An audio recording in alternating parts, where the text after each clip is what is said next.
So first of all, thank you for coming so early in the morning, waking up. And I'll just start with a quick question. How many of you have appeared in this exam earlier? Okay, all right. Anyone who's in the third or fourth attempt? No, all right. So basically we have all young freshers, maybe I could use the word. Okay, so welcome to Vision IAS. This session is an introduction session about the exam and how you should approach it. You all know most of the things on, some of you have already attempted. So we'll quickly rush through how exactly should be your attitude and your mindset towards this exam. And after this, you will have sessions with individual experts in our faculty. Okay. So yeah, the question is why civil services? Any one of you would like to answer? What is the motivation? Why do we come here? Why do we want to become bureaucrats? Anyone? Because the work is quite challenging and it offers a range of services that I can provide to the society. Yes, the work is challenging and there is a range of services which you can provide to the society. I mean, we all realize that probably there is no other job in this country which is as, broad in horizon as this one. So, any other reason? Well, these are some of the reasons why we want to appear in civil services, why we are here. And the interesting part is that obviously there's a lot of prestige and there is a lot of, value attached to this exam.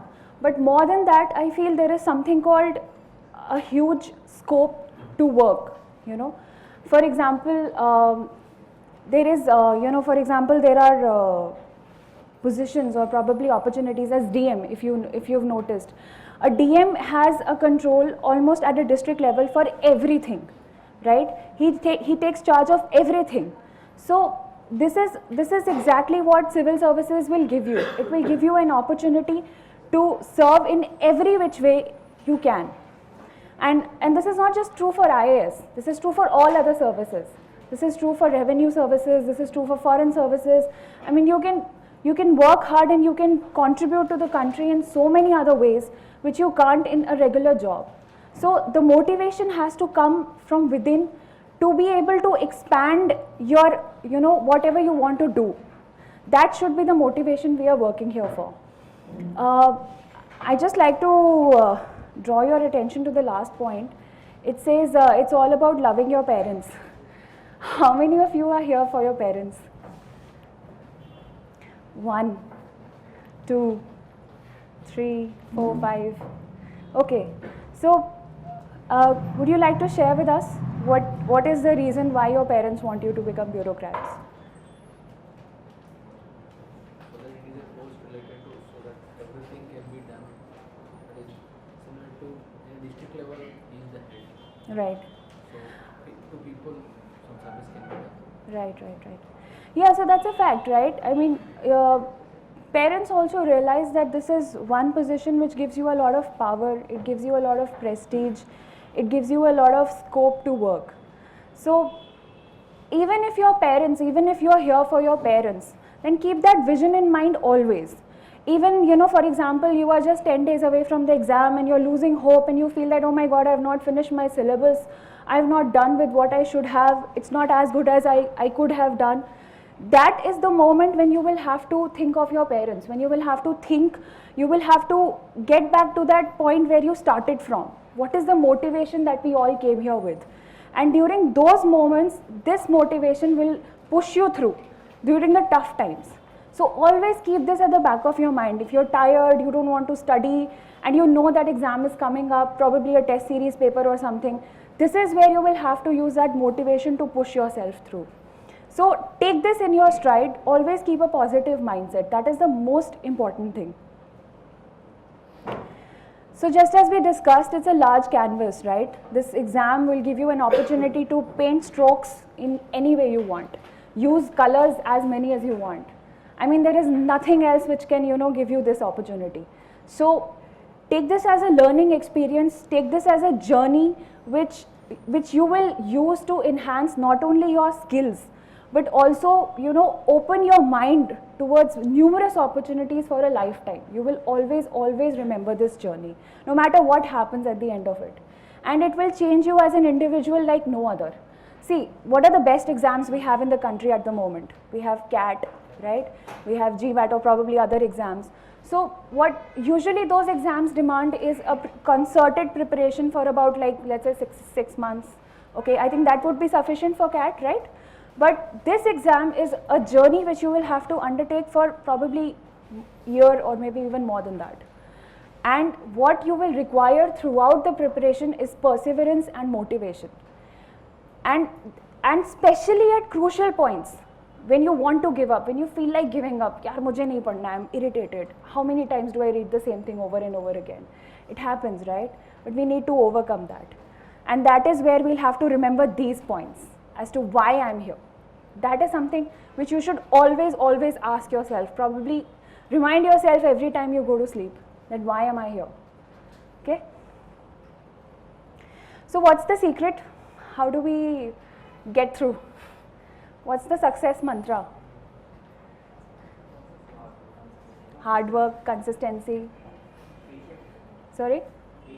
Patience, right? Sorry? Alertness. Hard work. Okay. So, yes, you all already know it, right? Don't you? We already know. If I had to put it, I would put it this way.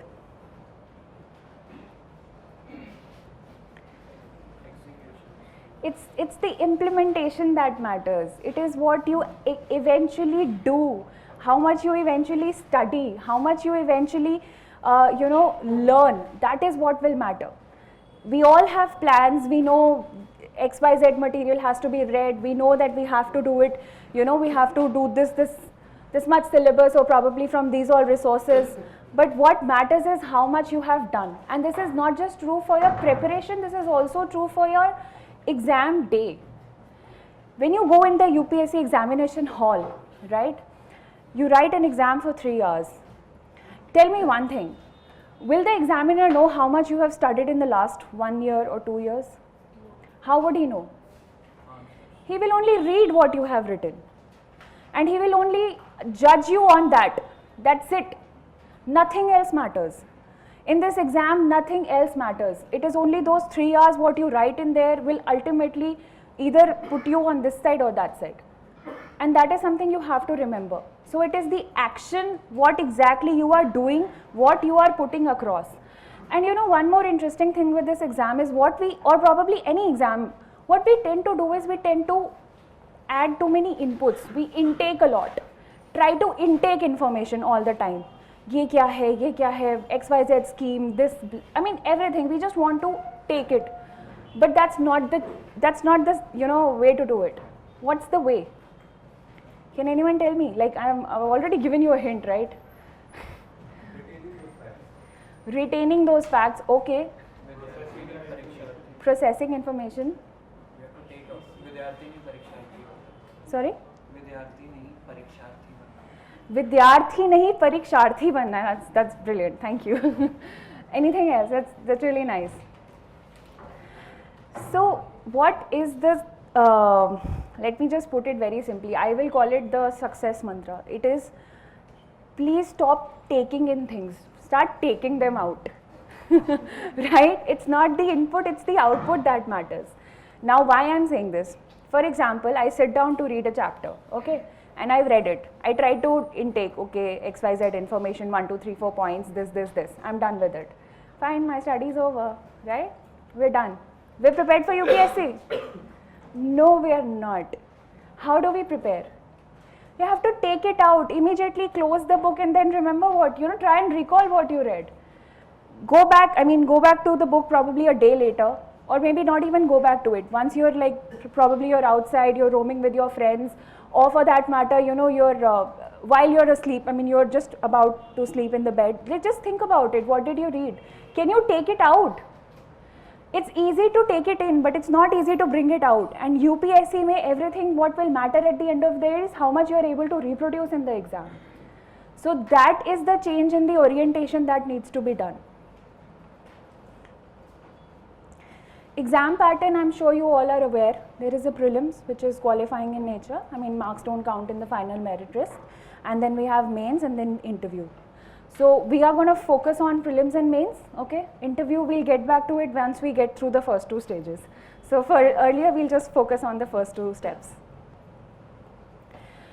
So we all know why GS has become heavily loaded now, right? CSAT is only qualifying in nature, and I assume we all have good enough IQs to get through 33% marks. That should not be an issue, right? So GS, I put an asterisk there because obviously I have not written all the topics that are covered in GS. So GS has become extremely, extremely important. And what is important is that your orientation, how you approach GS has really changed. I mean, if you analyze the last 3-4 years examination papers of UPSC, you will realize that UPSC is taking it one notch up for every subject. I mean, some of you may have optionals like geography, history, sociology, and you realize that there are questions in general studies paper, mains also, where the questions may be something which is similar to what you receive in your optional papers, right? It's getting deeper, it's getting tougher, and they're taking it one notch up. And this is where you will have to realize that it is not just your optional, probably in other subjects also you have to dig a little deeper. That needs to be done. The main battle, we all know general studies 4 papers, okay, and optionals, and then of course essay. So what usually tends to happen is we focus a lot on GS, we focus too much on optional, and what we skip somewhere on the way is essay, right? So what exactly, what we tend to do is we think, okay, essay hai, probably, I'll take it up sometime later, or maybe I'll write an essay next week, or I don't like this topic, it's so boring, who wants to sit for 3 hours and think, it's boring, right? We just don't want to do it. But that is something you have to avoid throughout the next 1 year. Essay is something, no matter what, if you're preparing for it, it will take you through in every which way. It will probably even help you in GS. Once you start writing essays, you will have a practice, you will have an understanding of how things can be structured better. And that can be incorporated in your GS. Writing always helps, always, no matter what. And I can suggest you something like, if you don't want to write an essay, probably you don't want to spend 3 hours writing an essay, what you can do is you can just think of a topic, take about half an hour, and then sit and jot down all the points you can recollect. And then structure those points as to if you were to write an essay, how would you write it? In which order? What is the story you're telling to the examiner? Now this is something which doesn't require too much effort. All it needs is just, you have to apply your mind for some time, and then 15-20 minutes you're through. This will also help you in, getting your thought process fastened. That's very important, because in exam you will not have time, not at all. I mean, we hardly get 7 minutes to write one answer. 200 words is or probably 150 words is the maximum limit, and then you just don't have time to write. I mean, you don't have time to think. All you will do at that moment is just write, okay, whatever is coming into your head, 1, 2, 3, 4 points, whatever I can recall, just give a brief introduction, probably put those points and then add a conclusion to it, and I'm done. This is the way you approach an exam, so you won't have time there. This is the time, this 1 year is the time when you will have to do all the thinking, and in the exam day, all you have to do is just reproduce it. And you will only be able to reproduce it well if you are structured in your head beforehand, and that will only come if you think throughout this 1 year. Think about issues, anything. I mean, for that matter, if there are security issues on border, or probably anything related to, maybe we have these incursions at border or Pakistan border, whatever. I mean, just giving you examples. You have to think, why is it there? Where are the loopholes? Where could we get better? Once you start asking yourself these questions, you will automatically search for answers. You probably would feel, why is this there? And then Google it for a minute and then just read points. If you inculcate this as a behavior, as a matter of attitude, then nobody can stop you from clearing this exam. But if you don't do this, then all the hard work will pile up for the last 3-4 months, and then you will not be able to match up. So this is one practice which you can inculcate at the moment. Okay. And then yes, of course, your strengths and weaknesses. I'm sure we all come from varied backgrounds, we come from different education qualifications, and we have our own strengths and weaknesses. Some of us are good at writing, some of us aren't. Some of us know how to structure it well, some of us don't. Some of us know the content and yet we are not able to present it. Probably we have pathetic handwritings, right? So this is where you have to work, and this is the time when you have to utilize it. See, this exam is a holistic experience. It is not like any other exam where you can just go probably solve a few questions and then you're done with it. It's not like that. It will check you in and out from your physical fitness, in the sense you have 9 exams back to back. It's not easy. It's not easy at all. You're tired, you're exhausted at the end of the day. By the time you write for 6 hours, your hands go like this. It's almost stiff. It becomes very difficult. So everything has to be taken into account while you're preparing for this exam. Well, if I had to give you some rules, then probably these would be it. I would say stick to the basics, because basics is something which can never go wrong. There is always fodder material or fodder information available, For example, there are theories, like for example in geography. I'm just giving you a rough example. There is this theory on continental drift. We all know about it, right? Now, why I'm using this word? We all know, right? There was a landmass Pangaea, okay, and then it got separated. We all know that. It's a basic thing of a subject, and it's something which is very important for geographers around the world, because that is where the basics start. So you have to get the basics right in every which way. That is something you must focus on. And of course, simplify. Please don't make this preparation like a fully loaded, war or something like that. I mean, you have to go out there and fight with the material every time, kya padhun, kya nahi. I'm telling you, please, whenever you're reading anything, even if you're reading 1 page of a book, just tell yourself, I need only 3 or 4 points from this page. I don't need anything more than that.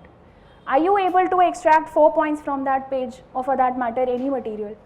Just 4 points, and then remember those 4 points, the basic 4 points. Then what happens is, once those basic 4 points are there, your brain will automatically easily retain those 4 points. Then you will know 1, 2, 3, 4 is the basic 4 point.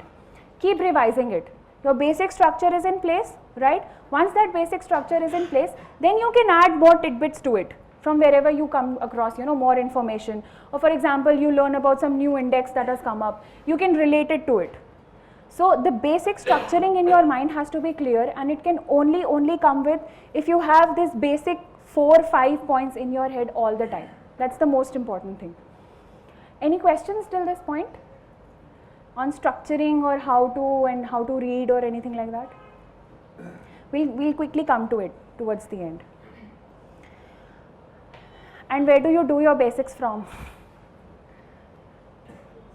NCRTs. I mean, this is a gold mine. I'm telling you, this NCRT is a gold mine. You just have to do it, no matter what. And this will never fail you. NCRTs will never fail you, be it prelims or mains. Everything else comes on top of it. But NCRT is something which will always sail you through, at least when it comes to the basics. So please don't skip NCRTs. I mean, trust me, even I think probably UPSC was also somewhere referring to NCRTs, while preparing questions. They also want to know what was it that you were taught in school that you ought to know, right? So yes, NCRT is something that has to be definitely taken into account. Time management. How many of us are working here? 1, 2, 3, 4, 5. May I ask, where are you working? Ministry of Health. Ministry of Health. Okay. Do you get time for preparation? Only 4 hours. 4 hours a day. That's sufficient, no? How many hours a day do the other people study for who are not working? Average 6. There's hardly any difference, right? See, if he's utilizing those 4 hours as good as probably you are utilizing your 6 hours, it boils down to the same thing. Then you're at loss, aren't you? What I suggest is, if you are working, definitely you need to squeeze in your time, and you need to, work a little harder than probably anyone else, because you will have to, it won't be at leisure. Yes, you will have to work a little harder. But for those of you who are not working, increase it. You know, increase your time from 6 to probably 10. And I'm not saying this you have to study for 10 hours, sit with a book or something like that. Probably 6 hours you may study with a book, but the next 4 hours think about those issues. Watch documentaries, watch movies, you know, discuss it with your friends. Keep yourself engaged. The idea is that your mind should probably work in that direction more than anything else. And once that process comes into inculcation, then everything will fall in place. So you have to utilize that time. And coming to the fourth point, what does it say? It says we should have short goals. I mean, I always say this, UPSC is not a sprint. It's not a 100-meter sprint that you run from point 1 to point B and you're done with it. No, it's a marathon. You'll have to run long and long enough to be there. And that requires, see, I mean, if you ask any marathon runner or probably any person who has achieved, you know, even our friends, I mean, some of our friends also started running marathons. I think it's become quite a good thing to do. And if you ask them, how do you sustain? Nobody thinks that I want to complete next 21 kilometers or next 42 kilometers. Nobody thinks like that. All you think of is the next 1 kilometer. Yaar, 1 kilometer aur bhag loon, that's it. Matlab thoda aur, come on, push myself. These inch by inch you will grow stronger. And this is exactly what will happen in UPSC. Inch by inch you will grow stronger here. So those inches matter. You know, you will have to make that space for yourself. So keep your goals short, achieve them, then move on to the next and then next. That is exactly what you have to do here. So this is different from all other examinations, and once you have come to this place, these are the small points. If you keep them as a matter of rule, and then automatically your preparation will smoothen out in the next 1 year. Probably it will be hard in the next 1 month or so, but then eventually it will all smoothen out. So keep it short, keep it simple. And yeah, last point, keep away from rumors. We all love rumors, right? I mean, what is the latest rumor doing the rounds? Anyone? Optional. Optionals are going out of the window, right? So optional padhe, na padhe, coaching le, na le. Again, I will tell you that these are just passing winds. Things have become very unpredictable in the last 3-4 years. I mean, every year something happens. This time, last time you realized that prelims pattern was changed just 2 or 3 months prior the exam. So we never know what's coming our way. The best thing we can do is stick to the basics. They are not going anywhere. And keep your alignment right. That is also not going anywhere. It will help you no matter what. So this is one of my favorite quotes by Steve Jobs, and it says, simple can be harder than complex. You have to work hard to get thinking clean to make it simple. But it's worth it in the end, because once you get there, you can move mountains. So once you keep it simple, it's harder than complex. Simplicity is harder than complexity, but once you get there, once you make it simple, you will be able to move mountains. And that's true for UPSC in every which way. Okay? Any questions? This is like a general discussion round, so we can have an open debate about anything you want. I mean, I think you all, I've just given you the success mantra, na? We to sab IAS banne wale hain yahan pe. Anything, newspapers related, anything, please feel free to ask. Are we all reading newspapers? Which ones? Okay. How do we read? How much time do we take to read the newspaper? 40 minutes? Seriously? Wow. How do you do it? Share it with us. I don't read the sports page, I don't read the city page, and first of all I scan through the entire newspaper and I mark the important news with a You star. make notes? Yeah. That's okay. That's okay. All right. So I think he's doing it in 40 minutes, which is quite commendable. Good. But I think personally what I realized is that newspaper reading takes a lot of time, especially if you want to write notes, then it becomes too cumbersome. My honest suggestion would be, even if you're reading, it's good to read through the newspapers, but also keep a handy current affairs notes ready, so that you might skip something, right? It's not that you will read all the newspapers every day. So just keep a backup where you can get all the other information from in case you miss anything. Okay. Anything else? All right, so my expert on polity, Shubhra ma'am, is here. So she will be taking our next session. And in case you have any queries related to the preparation or any sort of, issues to deal with, we are always there. We have a counseling session open, and we're always there. I mean, our experts are always there. You can note down the phone number. It's 7042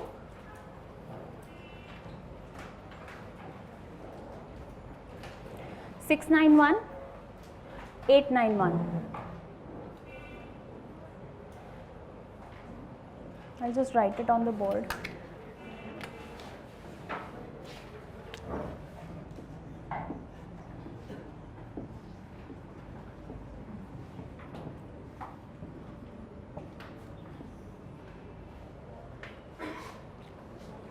Okay, so this is our Karol Bagh Center number.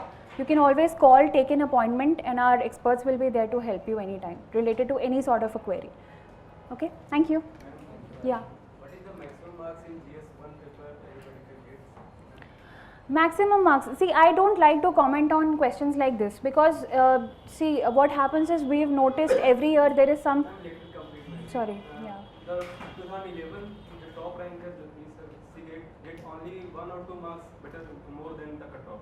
Hmm. And the same was the trend in 2014. And I want, personally, ma'am, I am not able to qualify. I qualified free in my first attempt. Which was which year? 13. 13. Okay. And after that, I am not able to qualify the free. And I'm near to the cutoff and just 1 or 2 marks every year. This year. Oh, you're talking about prelims general studies paper Yes, one. ma'am. Okay. So how to get those extra 5 cameras? This is very tough. Actually, yeah, so I think this is one problem which most of us face, that we end up being somewhere on the borderline and then we just hope कि यार थोड़ा ऊपर ही हो जाए तो निकल जाएगा, right? That is something which happens. But I will recommend you stick to the NCRTs. One thing is, have you done all your NCRTs well? Honestly. Seriously. Okay, so what happens is, by the time we go to the exam, there is something, one is basics, okay, we don't have our basics in place, we try to rush through things, that is one. And second thing is, yes, the exam, pre-exam in UPSC paper 1, I mean general studies, it is becoming a little trickier. This time also, I think some of you must have noticed the questions were trickier. Very factual. They were very factual, and more than that, they were something which you could debate on, people could debate on it, कि इसका answer ये क्यों है और ये क्यों नहीं है. That is something which is coming across. But I will only suggest this, that you stick to NCRTs, whatever material you are doing, you do it thoroughly well, so that you understand it. Keep your emphasis on understanding. Once that is done, then you can probably, think of, see, I don't think there is something additional. I will not say, okay, you go and read The Economist or something like that. Resources are the same. The people who are clearing this exam are reading the same books, same material, everything. The point is how well you are doing it, how well you are understanding the basics, and that is where the difference will lie. And of course, I think more important it is to keep your head cool. Once you are in the exam, just focus on the exam and just leave it. Don't take it to your head. One should aim for in the GS paper. 200. Aim for 200. Why should I say aim for 150 or 110? Makes no sense. Why would I do that? When toppers Right? are getting just, ma'am, 76 marks. No, it's not. It's, sorry? That's after they aim for 200, they eventually get something, but eventually they set their goals higher. See, I don't understand this business. How can you go in an exam and think, यार आज तो मैं सिर्फ 180 का ही करके आऊँगा? Come on, who thinks like that? You don't think like that, right? You just have a question in front of you and you decide 4 options, which one is the correct one. That's it. There are options which are very much close. Yes, that is where you For are. example, that the sea surface temperature. हाँ, right. In the environment, interrelation between the community, ऐसा कुछ. Ecosystem, Yeah, definition yeah. of ecosystem. So ऐसे questions जो हम लोग गलत ले आते हैं. No, I'll tell you again. That is why we always recommend NCRTs, because जो NCRT में है, that is written in stone, that's not going anywhere. So whatever is there, वो तो correct है ही है. Again, you can argue. See, this time again, paper was a little tricky. Let's wait for the keys, and probably जहाँ पे भी थोड़ा बहुत. I don't think there are more than 4 to 5 questions like that. Okay, there are not more than 4 to 5 questions. So for everything else, you stick to NCERTs and don't take too much pressure. I think somewhere it is your basics which are lacking, nothing else, because we all are reading the same material. Ma'am, this time current affairs have been given more weightage. Can we expect the same pattern? Yes, yes, that is true. Current affairs have, they have really taken more. Current affairs have definitely taken more, prominence in the exam. Yes, but then I think this is something we were doing anyway, weren't we? Weren't we already reading newspapers? I mean, there were questions like Fortaleza Declaration. I mean, who doesn't know it, right? If you don't know it, then probably you weren't doing your newspapers well, or probably you weren't doing your current affairs well. The gentleman out there just mentioned the word factual. So is there a kind of approach that we can get to this exam?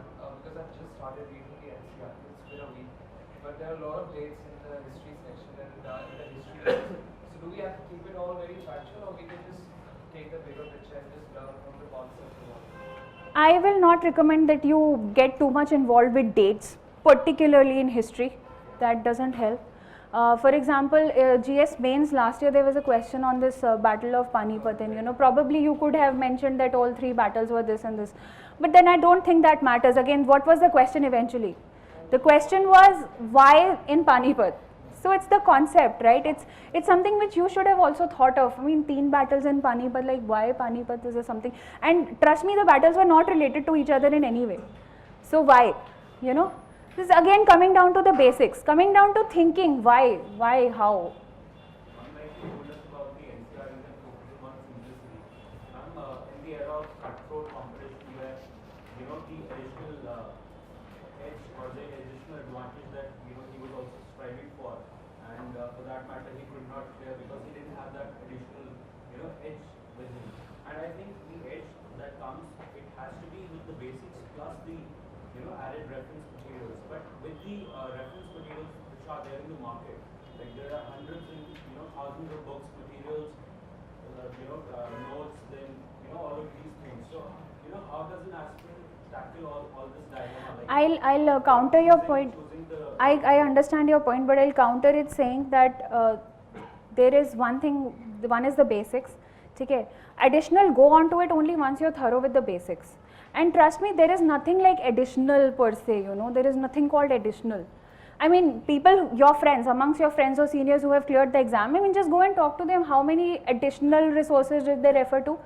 Not, they're reading the same books, I mean, the same material. We all want the best material in the market and we know which one is which. So we go for that. And then the point is how much you're able to recall it in the exam and thoroughly distinguish between right and wrong. There is no such thing as additional material.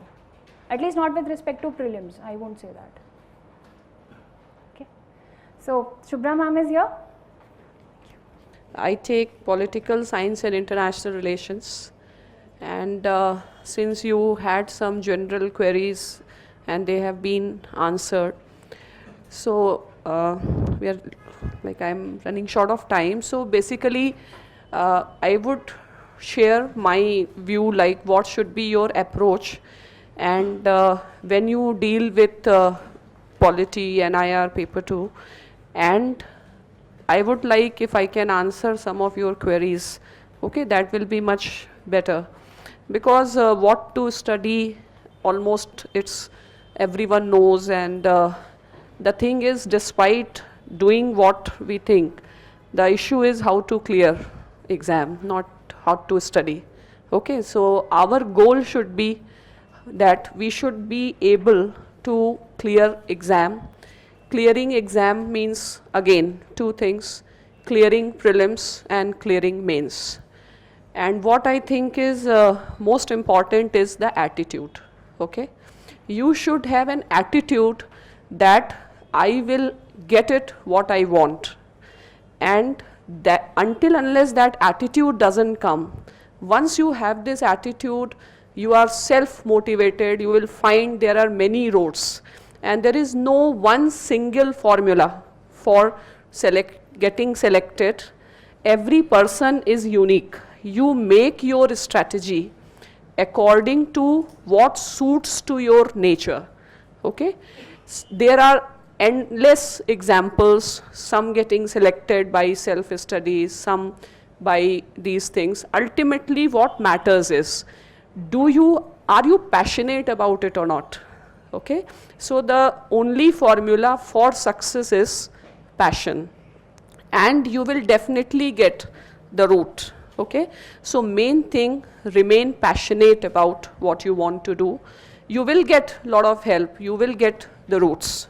Okay, and for our approach should be, number of times we get confused because so much information, so much people are there to guide. Okay, so best thing is don't consult many people.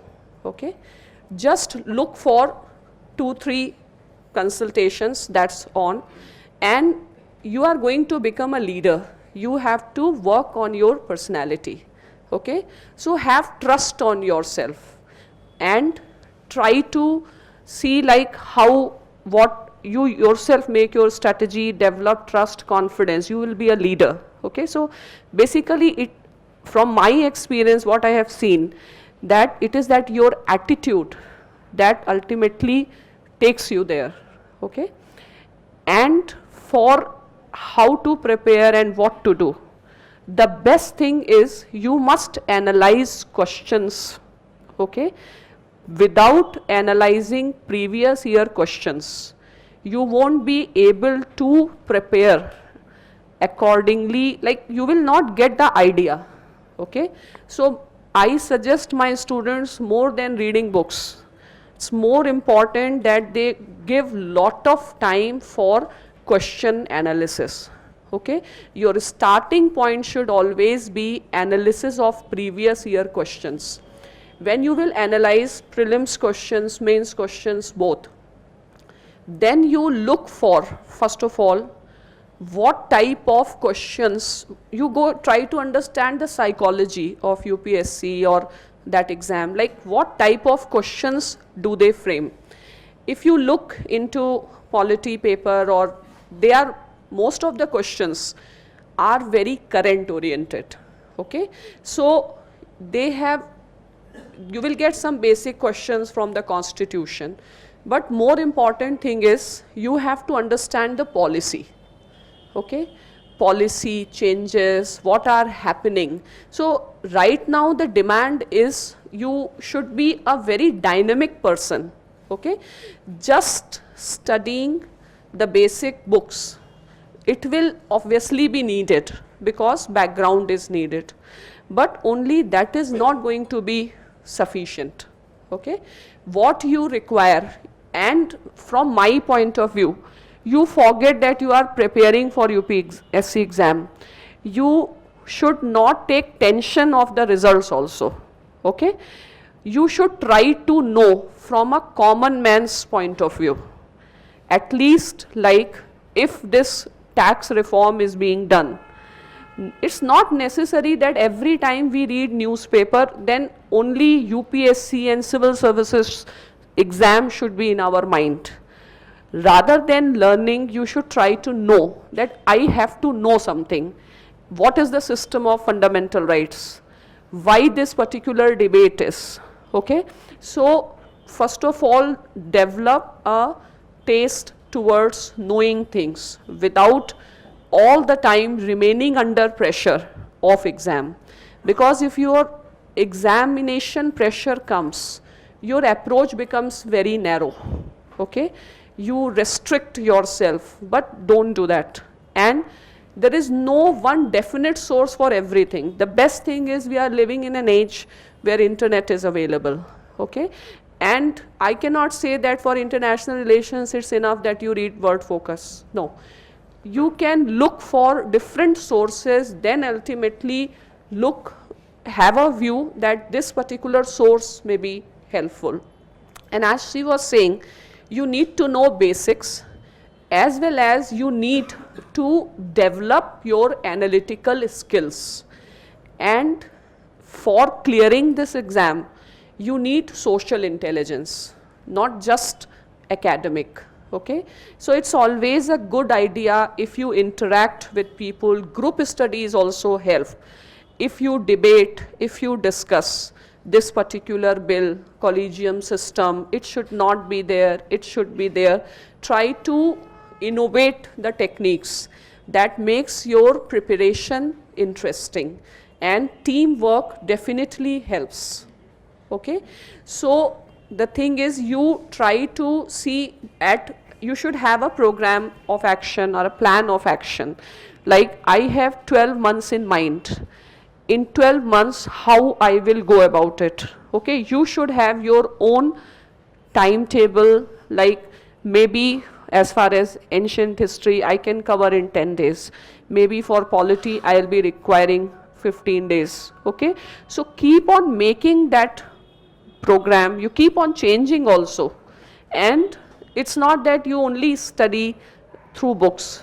Okay, and have a proper balanced life. This is also very important, that you should know, suppose reading newspaper becomes very challenge. It's a lot of things, how to cover it, how to retain it, how to make notes of it. But what you should do is, you should look for a target that in a particular week, I will try to know not more than 2 topics. Okay, I am not going to do 25 topics, have very realistic aims, because you have to go deep into something. Suppose some crisis is happening in Syria. In newspaper, Syria comes, Iran comes, some national issues, some elections. So try to know the topics, major topics, and try to know one topic thoroughly.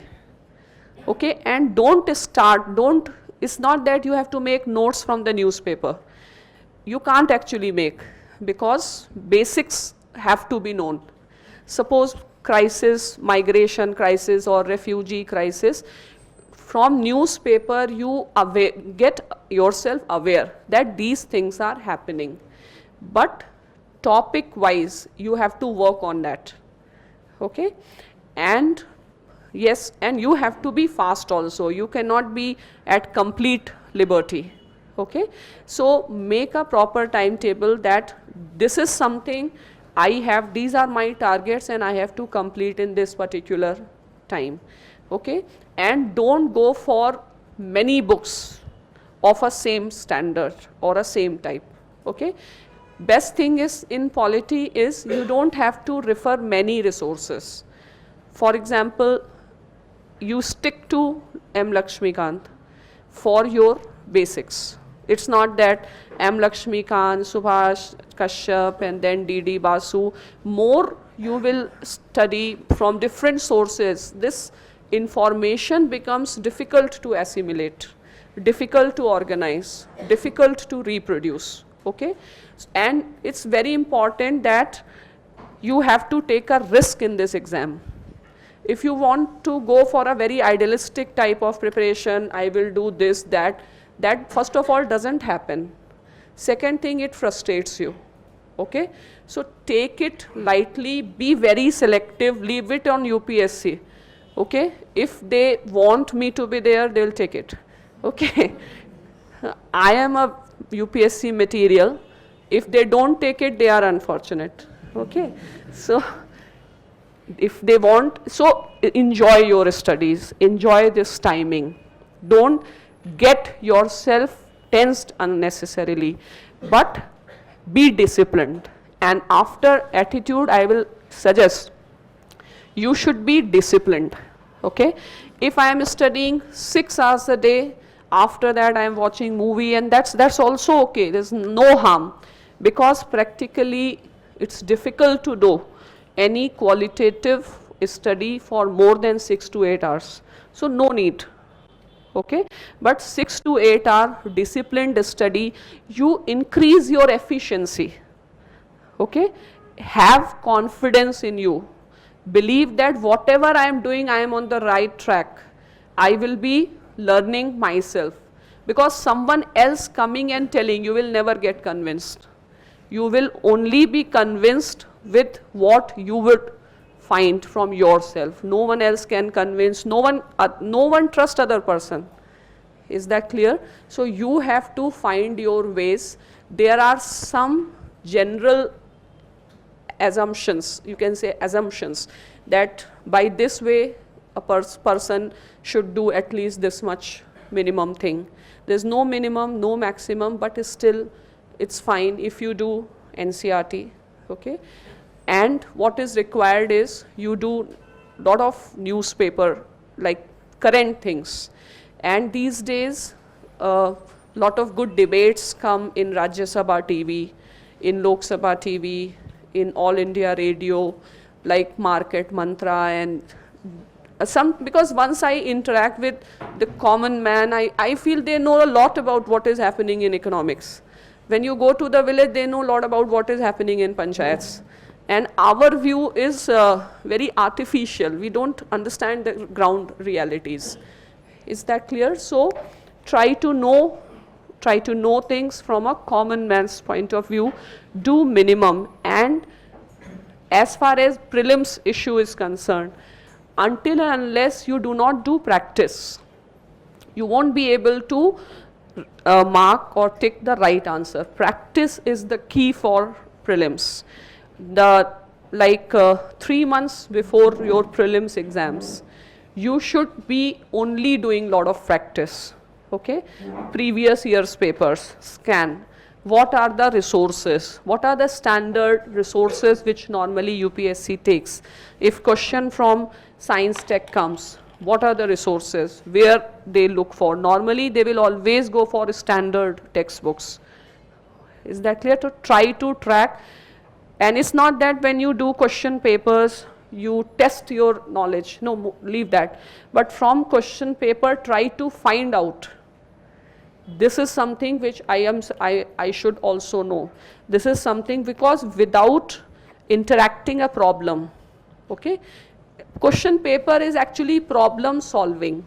Sometimes even you don't know, but you can make an intelligent guess. Is that clear? So involve yourself in this problem solving situations. Go for previous year questions. Go for some available guides or question banks. Because until unless we do not get this a particular question and a problem situation, we do not know how to use our information. So the proper study plan should be, first you should prepare for your mains. When you prepare for your mains, you automatically prepare yourself for prelims, okay? Remaining 3 months you give only for questions. And one thing that you should be doing regularly is newspaper. Watching debates is very important. People, like nature of questions are becoming more and more analytical. Okay, so do these things. What you can do is, like newspaper, it's difficult to make everyday notes, but throughout the week a story develops. You can make notes in the, maybe on Saturday, Sunday, okay, rather than, so use your time wisely. It's not that you do optional newspaper, GS, everything in a single day. You can make a day-wise plan. Okay, because it's not very easy when you do, suppose polity, to shift to your optional, when you do optional to shift to something else. It's difficult. Okay, so first thing is, and what is most essential is current developments, current affairs, which you should not compromise and you should be doing till the last date. And idea is not just to know the facts, but you should also know to read between the lines, okay, what exactly is, what is the politics, what is the economics behind something. So sharpen your analytical skills, okay. So as far as polity section is concerned, paper 2 appears to be easiest also, but at the same time getting good marks has been challenging, and the trend is students not scoring good marks in this particular paper, okay. So that is the challenge. Study material is not the challenge here, but how much thinking you have given to the different issues, okay. So polity, first of all, you stick to Lakshmikant. People even don't understand the difference between the constitution and polity, okay. It's not that constitution, knowing constitution is enough. Suppose freedom of speech and expression, but contempt of court, these things, these are the issues that you are supposed to know, okay, and required to know, okay. So, and in polity, like there are three areas. One is constitution. You stick to M. Lakshmikant. You can also read NCRT. NCRT, you can, suppose constitutional part I have done from, I'll not go for multiple resources, okay. So NCRT, those sections which deal with political history. Sometimes one or two questions do also come from political evolution in the country. Anyway, now it is a part of your paper 1 also in GS, okay. And for polity, I'll say the best thing is stick to and don't read too many newspapers, okay. Your friends may be suggesting read Express also, this, that. You just read Hindu, that's sufficient, okay. Because what from paper you should be knowing the issue. To go into deep, you have to refer to different sources. So don't waste your time. But if you like Express, then just stick to Express. Frontline, this, that. You know, like how much you can study and more than how much you can assimilate and how much you can reproduce. So be very practical. Those persons who are very practical, they normally get selected rather than those who are very idealistic. You have to be very practical in your approach, okay. And the second thing is like international relations. There's not one material or one particular book, because that section is a very dynamic section. So for that section, what you can do is you can refer any basic book like Can the Elephant, Does the Elephant Dance, or any regular book which is in the market, okay. But for that section you have to refer primarily the internet sources, okay. And in GS the questions will be current oriented questions like Pakistan, India's Pakistan policy, or what are happening in Syria, what is the current state of why there is a conflict in Indian Ocean, okay. Governance is again such area where you can stick to second ARC report, but you should also know how to be selective, okay, to know what is you have to do, what you are not supposed to do. The best guide is question paper, okay. If was there any question at all from this particular section or not, or was this particular section, suppose basic structure, this, that, has been asked again and again. And when you answer the question in second paper, even if it is basic question, but it must be having something to do with developments which were happening. So in exam you should also know the connection with the contemporary events. Like there was a debate going on the privileges of parliamentarians. Same year there was a question, okay. So you, in order to secure good marks in paper 2, you should also be knowing, if contemporary question is there, you should know constitutional provisions. If the question from constitution is there, you should know what has happened recently. So keep your resources very simple. Try to know more and make your notes, okay. It's very important that in your own handwriting you have your own notes. Understand it and make your notes again and again. Note is never completed. Is that clear? Because things keep on developing. So be a dynamic person. That's more important. Take interest in life and take interest in what you are doing, rather than just considering some burden and like that. So that's the thing that and as far as like my strategy, what I feel, I don't recommend many books, etc. I tell my students, attend class, learn it and clear it, okay. So I am not the best person to tell, because I know there are not one single source. So the best thing is you take the professional help and build on that. Some type of professional help is needed, okay. And be very practical. No need to be emotional, okay. This is the issue, learn it, get the marks, that's all. Okay, don't try to be a scholar. You are not supposed to be or meant for that. Okay, so but basic things, I must know intellectual property right, I must know these are the laws, these are the problems. Okay, and before studying any topic, make a framework. What actually I am supposed to know? Suppose maritime Silk Route. Before reading it, first of all raise certain questions as to what you don't follow articles. You make your framework, look for that material. Suppose maritime Silk Route, what it is, who has prepared it, with what intention, what are government of India's view, what is Chinese government's intention, where are these routes, link it with the map, what are going to be the benefits. If you know the benefits, the loss, the merits, demerits, so that's all, the topic is completed. Have you understood it? And be realistic. You have to write in 150 words, 200 words. Okay, so you should also know the limits to which you will go into a particular. So best is have this idea. Suppose someone will ask a question. What can be a possible question? Should India be joining this particular project or not? What are the gains if we join? What are the obstacles if we have to join? What are the debates, what are the disputes? You understanding this? So if you have any question, you can just ask me. First of all, you forget, you don't remember anything. You have to know it. Constitution, don't try to remember articles at all.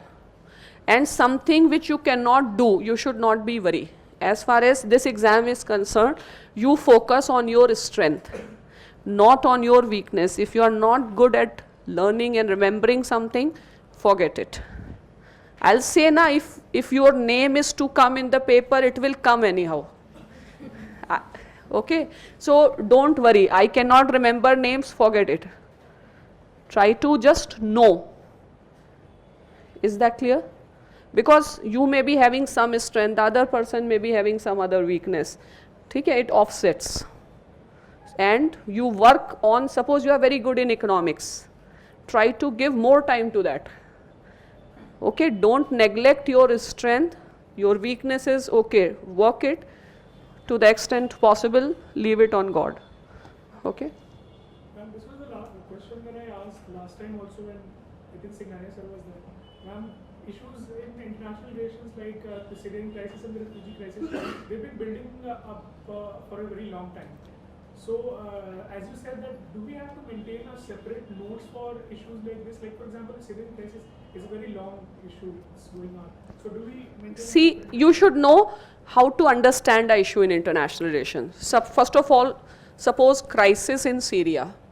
So, you should know what is the geopolitical, geostrategic importance of that country. Okay? So, pehle frame certain questions. Why, after all, everyone is interested? Okay, try to know the importance. The second thing is, who are the players in this game? Which are the countries involved? Next is, what are their motivations? What is Russian motivation? What is US motivation? So try to know their motivations. Okay, and then suppose UN has taken some action about it, some international conference is taking place for reconciliation. So just follow that.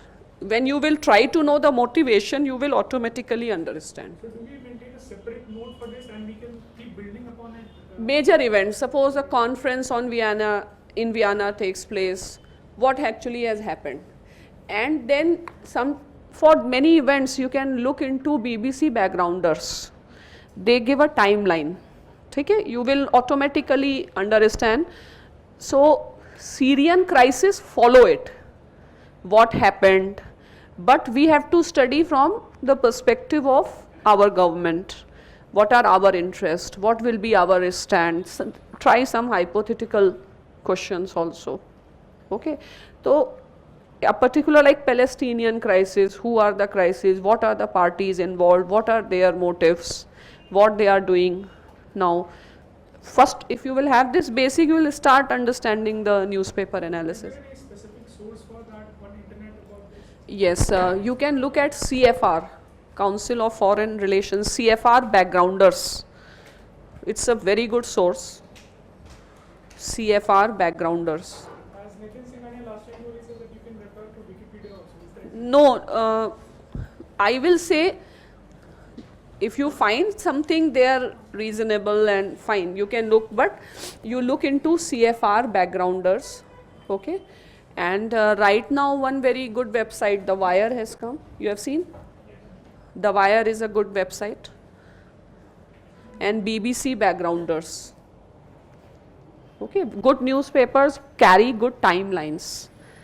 So timeline makes many things clear. And if you are more interested, you can subscribe to any journal of, there are a lot of freely available journals also, National Interest, Carnegie Foundation. It's not that you have to study all, you look for the issue. Suppose I want to understand Eurozone crisis, okay? I will surf 3-4 sites, whichever I will find is relevant, and you get the sense. And you are studying it for GS.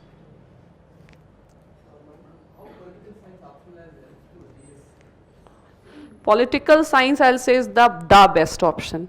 Okay, there is no other optional which can be as helpful in general studies, and once you prepare general studies, you cover half of the optional.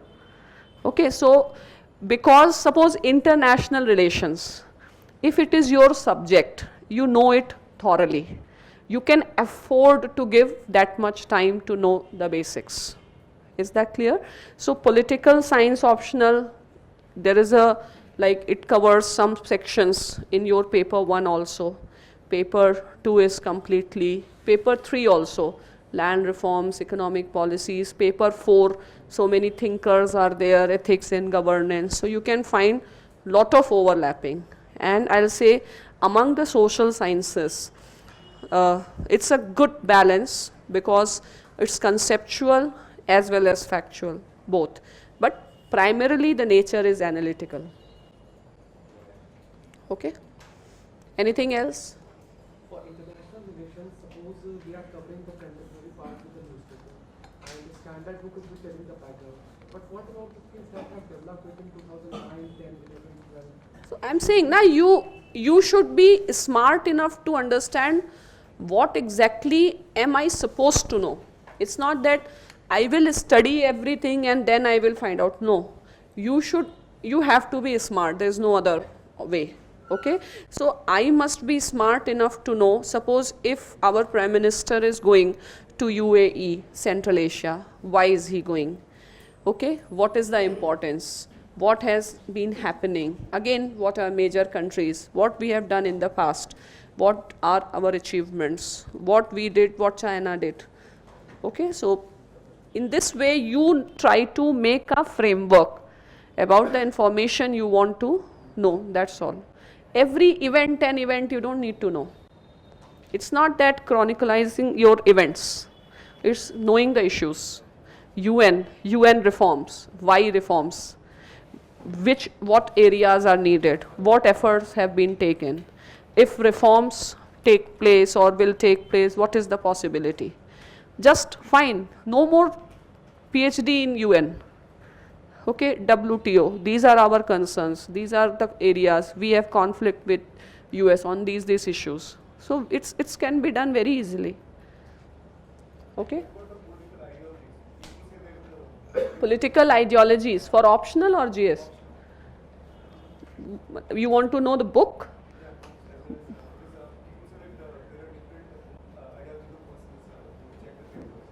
No. Those who check the papers, they are rational enough. Okay? And when you write also, you are also rational. And normally what is in your mind, you don't speak in public. Okay? Similarly, you don't write what you want in paper. That your answer paper is not the place to show your ideology. Okay, so everyone is professional. Okay, there's a difference in public and your personal sphere. So what ideology? You do what is right, what is correct. Is that clear? In a given situation, considering Indian situation, what are correct things? suppose secularism, concern for women, be forward looking. These biasness and these things never arise at all. There's no such question. From, you have to write from, in international also you have to write from your country's point of view. Even in domestic, they, as far as optional is concerned, there's not much scope for your opinions, because there are experts there who have written. Okay, so for every section, suppose communalism, you are expected to know the views of Paul Brass, you are expected to know the views of Ashutosh Varshney. Knowing 3-4 views, that's all. They are not looking for your opinion that much. Okay, so you write what you think is others will like, not what you like. Is that clear? So more important is no one should find anything offensive, and the thing is, I don't have to do anything as far as my ideology in my exam paper. There are many other places where you can express your emotions and your likings. Okay? No one does actually. I don't think anyone writes his, if you are feeling very particular about it and emotional about it. So except Gandhi, you have a lot of freedom to praise. Okay. There's no such a scope, because you have to write as per the subject. The subject, academic subject, according to the works done. No scope for our this thing. Anyway, you stick to GS questions first. Anything else? Fine. So rest queries you can tell them. So if needed, I'll be providing answers to that. Okay? All the best. Take it lightly and enjoy your life. That is more important. Exam, no exam, that's not so important. Is that clear? Enjoy your life, have an attitude, you will get through. If you will take everything and feel problematic, that's okay. So there's one question, how to develop analytical approach. Whose question is this? Acha, online students. How to develop analytical approach. First you should know the facts, what is happening, and then apply your mind, like who is right, who is wrong, what should be done, what should not be done. Okay? And this will depend upon the question. It cannot be said, because they will ask you, critically examine. Critically examine the Food Security Act. Okay? So what are the pros, what are the cons? That's all. Even there's nothing very big as far as, and then you look in comparative sense. Suppose in this particular exam, those who have studied a particular optional or a GS for 5-6 months, what will be their level of thinking? So it's not that some professors are coming and giving exam. Is that clear? And so feel good that others are also not that intelligent than me. Okay? So if I have some weakness, others may also be having some weakness. So don't worry, there's nothing big thing, but the only thing is you should know what it is, a historical part of it, and pros and cons, and before any subject you should know the philosophy of that particular thing. Ultimately, food security, what is the philosophy? Why we have to do for it? Is that clear? So things are not so difficult. You all make it unnecessarily very difficult. Okay? So that's all. Yes? Ma'am, issues like, for example, the NJSA issue, if the question comes from the exam, It's best you write Supreme Court's judgment and its viewpoint. should not take any particular stand before testing.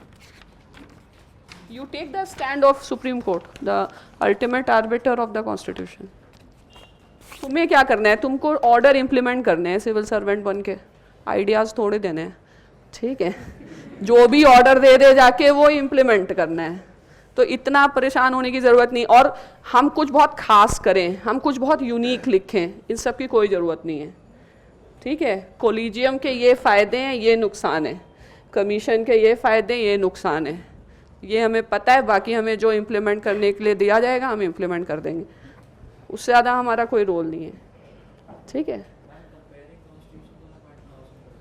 कहाँ से करना है comparing constitution? पहली बात तो अभी तक आया ही नहीं एग्ज़ाम में, ठीक है, बहुत आसान पार्ट है। और जब तुम कॉन्स्टिट्यूशन ऑफ इंडिया ही करते हो तो उसको भी कंपैरेटिव ही पढ़ा जाता है। तो कोई भी स्टैंडर्ड टेक्स्ट बुक जो दिल्ली यूनिवर्सिटी या कहीं भी चलती है, एक ही बुक, उस पर ज़्यादा टाइम नहीं लगाना है, ठीक है। You can take Vishnu Bhagwan, you can take AC Kapoor, KR Bomwal, ठीक है, VN खन्ना, वो सबसे इजी पार्ट है उसका। तो वैसे भी जब पॉलिटी करते हैं तो वो आता ही जाता है। कितने कंट्रीज़? ब्रिटेन और फ्रांस। और कंट्री के कॉन्स्टिट्यूशंस नहीं जानने हैं, फॉर्म ऑफ गवर्नमेंट समझना है। जैसे पार्लियामेंट्री फॉर्म ऑफ गवर्नमेंट क्या होती है, प्रेसिडेंशियल फॉर्म ऑफ गवर्नमेंट क्या होती है, semi presidential form of government क्या है, सोशलिस्ट सिस्टम नॉन सोशलिस्ट से कैसे डिफरेंट है, ब्रॉड फीचर्स ही जानने हैं। 5-10 नहीं, हम तो कह रहे हैं सिर्फ US जानो, ब्रिटेन जानो, जर्मनी जानो, थोड़ा बहुत सिस्टम जो डायरेक्ट डेमोक्रेसी का है स्विट्ज़रलैंड का जानो, चाइना, और बस छोड़ दो, ठीक है। चलो, actually I am getting late for my class, तो thanks a lot. Okay, fine, all the best. First of all, I would like to welcome you all on board for civil services preparation. Right. Why I said this is because it does take a lot of courage to even decide, right? Until unless it's a push thing, right? So if it is a push thing, that's a different story. But if it is not, in that case, it does take a lot of courage and it does take a lot of thinking, right? To decide that I want to prepare, right? And then the next thing that you do is, once you start thinking and deciding, before you decide, what do? You see the UPSC लिखते हैं Google में, ठीक है, कुछ IAS लिख देते हैं सीधा ही, IAS exam, IPS exam, UPSC exam, and you start searching and you fumble upon Forum IAS.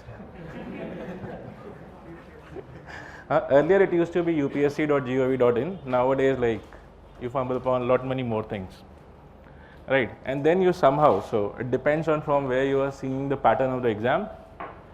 You come to know a bit about the exam, you see the questions, you feel, I know some of these, right? PT ka question paper you download and you feel, kuch to hai, kuch to I've seen, right? Despite of the fact that after your graduation, 3, 4, 5, whatever number of years you have spent, you feel, I know a bit, I can prepare, right? You start getting that feeling, and that's where you know, the commitment, the willingness to write this exam becomes stronger. And then one day, you know, you start doing your search, and then that's why I said, right? Congrats and welcome to this session.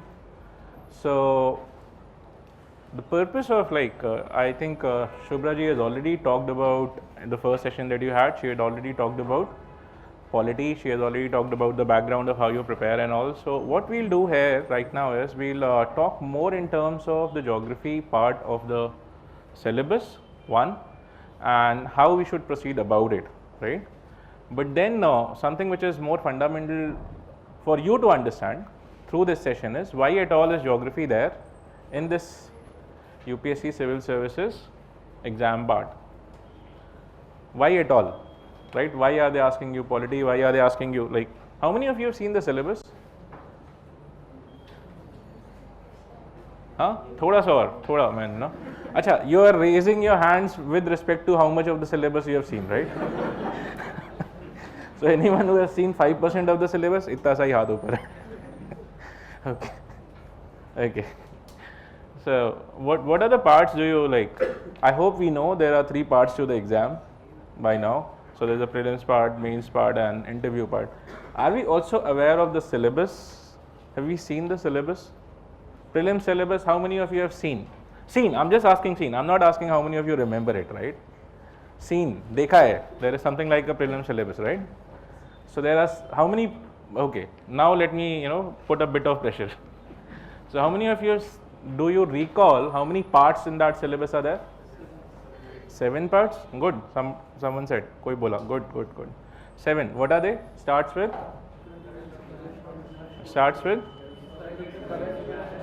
each current issues of national and international importance. Next is history, right? India history. Then third is India and world geography, right? Physical, economic and social aspects of geography of India and the world. Fourth is, why am I asking you? Abhi samajhte hain. Fourth is economics. Fifth is economic and social development. They don't say only economic development, they say economic and social development, further going and saying sustainable development, inclusive growth. Remember, you see. Okay, then next is polity. You have, I think polity we missed in that sequence. Poverty, yes, right. Aur kya hai? Then you have polity, right? The Indian Constitution and polity. Abhi uska aapka session hua hai. Then what next? Environment. So what does it say? Environment. What all does it say? I'm just trying to see how serious you are. So it talks of ecology and environment, biodiversity and climate change. 3 aspects mentioned. Right? Further saying that do not require subject specialization. They mention that, right? But never trust UPSC on that. Right? Because just by knowing commonsensical things, it's becoming difficult. Every year it's becoming a bit difficult. Right? What else? After ecology and environment you have general science. They have put it in the end, general science. So 7 sections, right? And geography is what we will be talking of. Then from there we come to the papers, mains. So in mains paper, paper 1 starts with your history, then world history, social issues. The last 3 topics talk of geography. Last 3 topics, right? So salient features of physical geography, right? Then it comes to, so one is salient features of physical geography, then is it talks of resources, resource distribution in different parts of the world, and once resource distribution, there is a purpose, and I will take you to each of these of the geography words that I am talking of right now. So I want this to be written in your mind, right? So next is, once you know the resources, then you come to primary, secondary and tertiary sector, factors affecting their location in the world, and within brackets they say including India, right? And lastly, geophysical phenomena in the world like tsunami, earthquake. Remember, aisa kuch mention hai. This is your syllabus. So I said the last 3 topics of your paper 1. After that, your paper 3, what you call as economic development, disaster management, ecology, environment, science and technology, and internal security. That's your paper, right? In that topic number, I think it starts with 4, 5, 6, 7 and 9, right? मैं क्यों बोल रहा हूँ ये सब number?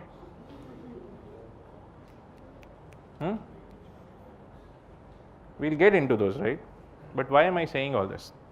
The purpose is, every time, one thing that I have learned which I would like to pass on to you, which I have seen helps here, you should be focused to the extent that you know exactly what you are up to, right? And what will tell you about UPSC exam? Tell me, if I ask you one simple question, what is there which really tells you about UPSC exam? What's the answer? From where do I come to know what UPSC exam is all about? The syllabus, right?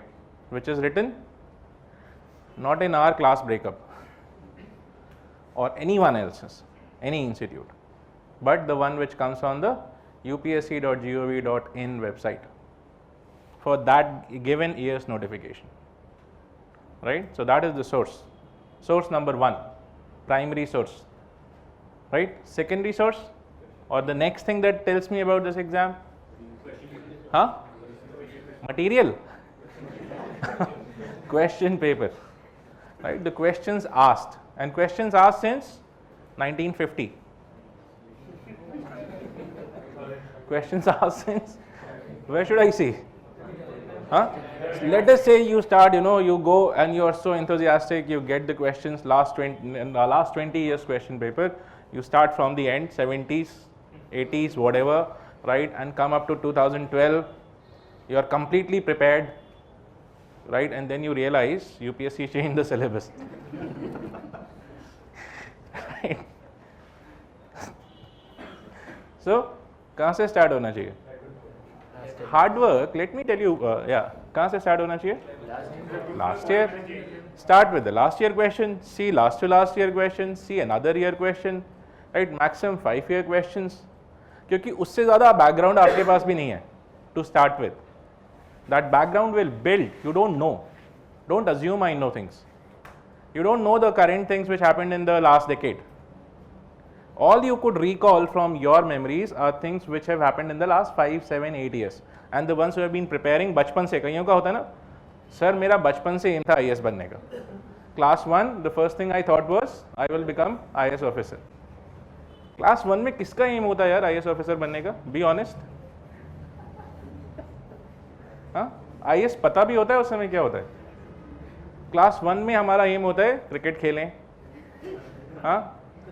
उड़ जाएं, pilot बने. Have practical AIIMS. Don't lie about your childhood. Right, बहुत ही कम होते हैं जो कि ये बोल सकते हैं yes class 1 I got an award from my district collector. What was the big deal? How did he come to know कि ये डिस्ट्रिक्ट कलेक्टर है? क्लास 1 5 ईयर ओल्ड, क्या पता उसको डिस्ट्रिक्ट कलेक्टर क्या होता है? Be honest. पेरेंट क्या बताते हैं? DM. So that's where it's not your aim, it's your parents aim, right? So if the question is when do you start thinking that I want to become, right? So think, build your dreams properly. Be honest about your dreams, how they modified. I'm not saying becoming IAS officer cannot be a dream. It can be. Gradually you start realizing that IAS officer does so many things, a DM does so many things in the society that you realize he has the power to change. Right? And the more and more you start realizing this, as you grow up, you start aspiring to become the same. Right? So that's logical. That's logical. Class 7th, I thought, I came to know. 8th, I knew more. 10th, when I read polity, I realized. 11th, 12th, graduation. So gradually I realized the power of what an IAS officer can do, and that's how it built up. So it builds in you. It's not a childhood dream. Childhood dreams are ज़्यादातर यही सब होता है. Pilot बन जाओ, ये करो, वो करो, राइट? क्रिकेटर बन जाओ, फुटबॉल खेलो, पेड़ पे चढ़ो. If I ask my daughter, she says, I want to spend my life having 3 cows and spend whole of my life with them. She is around 6. So that's practical because she is fascinated by a cow and animals, right? So coming back. Right, coming back from that cow story, what do I need? The thing that I was telling you here was get focused, right? Get focused by knowing about this exam through the syllabus, through the questions asked. So how many of you have seen the geography questions? Syllabus कुछों का हाथ 5%, 7%, maximum 30% तक खड़ा था. Questions कितनों ने देखे हैं? Good. Okay. Last year का कोई question बोल सकते हो? Anything, just give me an idea so that I take the discussion to the next level. Okay, keep that aside. Why? Okay, so the next thing that I would say is once you read those questions, you need to sense why is UPSC asking me this. It's as simple as a question like somebody asking you how good you are. First thing you sense is why is he asking me this, right? So for UPSC questions also you need to sense out why am I being asked this thing? What is the purpose? Why is UPSC asking you all those 7 things in PT and all those paper 1, 2, 3, 4 and an essay? Why are they asking you that? हाँ, वो सब syllabus है, वो you know the syllabus that they have set is basically a class 12th level syllabus. Huh? Class 9, 10th, 11th, 12th. That's what you read. People say that if you are done with your class 12th, up to your class 12th and your current PT निकल जाएगा, and that is a fact, निकल जाएगा. But why are they asking you these things at an age where you have already done your graduation? Class 15 के बाद वो आपसे पूछ रहे हैं class 12. Why? सोचो, go back, think. And this is where the question comes to my mind. When I passed my class 10th, I thank God I wouldn't be doing geography in my life ever. I thank God. Right? And I thank God that I wouldn't be doing biology also. Right? Why? Because to me these were streams. Right? There was geography, there was economics, there was polity, there was science, there was physics. These were streams. I always saw them discrete. But in a real world, these are not discrete things. They are pretty much intermingled. So the periodic table, when my teacher taught me periodic table, she never taught me how this periodic table and in future could be linked to India-Japan relations.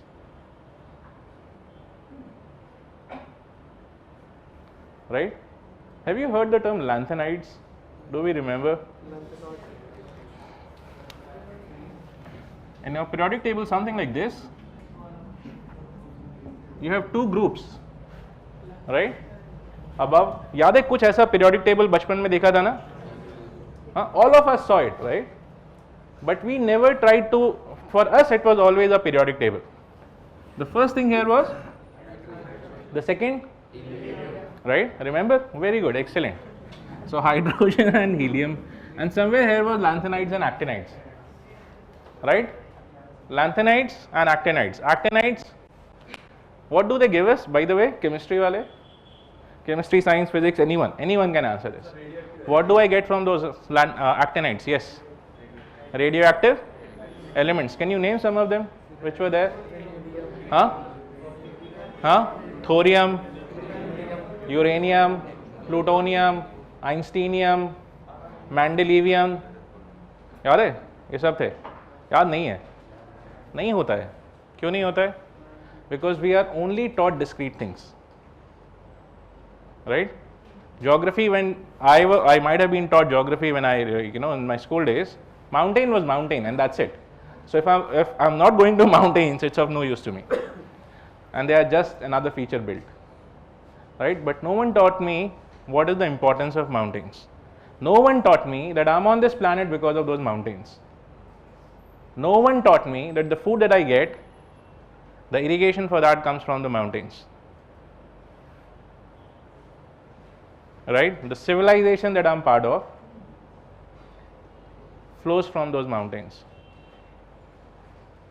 Right? Same ways, when earthquake happened earlier, I thought, क्यों होता है यार? Why does every now and then God has to shake the earth and prove to me that He is still there? But it's not that way. Earthquakes don't come to shake us. They set the ground for us. Right? This is something that geography will teach you. If the plates were not moving, mountains will not come up. Plains will not be formed. If they are not formed, rainfall, remember that cycle, hydrological एक cycle भी बचपन में देखा था कुछ, that would not happen. If that would not happen, no snow, no rivers, no us. Right? Do you understand this? So earthquakes and volcanoes do not come to destroy us. We go in their way. We don't build accordingly. Right? Pompeii, the whole city was built at the base of this volcanic peak. It came and destroyed the whole city. I'm talking of Europe, right? But did the volcanic activity there happen to destroy? No. It was just meant to happen. If there was no volcanic activity, you wouldn't have atmosphere. Volcanic activity brings out all of the atmosphere from deep inside. So this link you need to understand. Do we get this? Right? So geography, as I see it now, is the base. To me, it's the base of much of science, the application of science. right? Where what resources to be found, right? Where will I find iron? Where will I find stones? Where will I find limestone? Where will I find carbon rich fuel? If you see, we talk so much about energy security, isn't it? On one part we talk about energy security, on the other part we talk about environmental aspects, right? What is energy security base of it? As of now, there are two parts to it. One is the fossil fuels, the second is renewable, right? Much of the fossil fuels, how did they build? Have you ever thought? In the same schools, we read something about Carboniferous period. Carboniferous period था एक अर्थ के ऊपर, right? That is when much of the carbon got deposited, right? Deposited and led to formation of much of the fuel resources that we have. So what we do, we go on to exploit it, create energy. So where how much is deposited, who will tell us? How will I find? Geography lays that base. Geography lays the base for much of interaction on this planet, not only on this planet, for that matter every planet, the whole of the universe. So where does the universe start from? What is the role of this element in universe? Can someone say? Nuclear fusion और कुछ है? Think. Say water और सोचो. This is the first element. What are elements, by the way? Have you ever thought? Elements are the building blocks of this universe. These are the atomic building blocks. Building block, we understand? Something from which you build. So hydrogen is the first atomic building block. Next is helium. Below that, what do you have? Subatomic building blocks. What do they build? They build atoms, right? So when the universe started, the first atom to be formed was hydrogen. That's the reason why in universe you still find much of the mass is hydrogen. In the whole of the universe, much of the mass is still hydrogen. And that hydrogen goes on to fuse to form helium. Much of the universe, right? So as I said, until unless we go on to establish these links, until unless we understand the physics of it, the chemistry of it, right, we won't be able to understand. So the whole of chemistry, for that matter, if you see, is nothing but combination of these building blocks, right? And when they go to the next level of evolution, that's where biology starts, right? Formation of those cells, that's where your biology starts, right? And from biology you have animals and plants, fauna and flora, that's where your biodiversity starts. And within that we evolve. Hominins, right? Humans. So within that cycle of humans, you have many humans. We are not the only ones. If you have read your newspapers nowadays, if you see, you find so many other human species being formed. Homo sapiens are not the only ones, right? We are Homo sapiens. Sapiens is the wise. So we are the wise human, as if the others were. And we are so wise that we wiped them off all and wiped half of the biodiversity around, right? So that's where your environmental concerns start. And before that, you have something like your society, right? Coming together, communities. Are we the only ones to form community? Have you ever thought? No. There are many animals and insects who have communities, right? But that community further goes on to build up a society. That's where your social aspects come up. The distribution of resources, change of hand of resources, allocation of resources, that's where your economy starts. The rules which govern this distribution and this management, that's where your polity starts, right? And for all of them you have rules set. So in some way, if you see, this is all completely interlinked, and that brings us to the civilizational stage that we are at. So whatever I and you know is an outcome of more than 5,000 years of civilizational growth. Whatever human civilization has learned and understood in 5,000 years is passed on to us in our educational time frame. वो जितने साल आपने पढ़ाई की है, जिसने जितनी भी की है, right? So once you understand this whole thing, that's where you start understanding the world better. You understand the world better, then only you can participate in administering it, helping it grow, evolve, and that's what a job of an administrator is, and that's exactly why UPSC has put all of this in your syllabus, right? So you need to understand these linkages, but at the same time you also need to understand this competition, right? This UPSC civil services competition. Okay, so what is this competition about? Now to this competition also there are two phases. There's something called as competition and there's something called as examination. What we should be scared of is or something that should make us, uncomfortable should be the competition. But the exam actually is not that difficult. The exam is driven by the syllabus. And that's why if you want to clear this competition, you need to understand this examination. An examination you will come to know only from the syllabus. That's why the syllabus and the questions asked in the last few years should be almost in your head every time. The more of this is there in your head, the more focused your preparation will be. Every time you will read a newspaper article, you will relate, okay, something like this has been asked in the past. This fits somewhere in this part in my syllabus, right? That's where I need to write it down. The whole thing should be organized in your head. Do we understand this? Right? Because otherwise the syllabus becomes vast. People say UPSC कुछ भी पूछ लेता है, UPSC कुछ भी नहीं पूछता है, right? UPSC वही पूछता है जो उसने सिलेबस में दिया है, और UPSC वही आंसर एक्सपेक्ट करता है जो एक एडमिनिस्ट्रेटर से उसकी उम्मीद है, right? So UPSC asks questions from the syllabus and expects answer as an administrator. It does not expect an answer as a critique. It does not expect an answer as a newspaper writer. Add an administrator's answer. Think. So start behaving in your head. The first place you win a battle is in your head. Any battle, first place in your head. You win it there and you have won it. So tell yourself, I am an IAS officer. Take all of these as a project, right? Project and implement. That's it. So your syllabus is a project to you, right? Prepare it accordingly.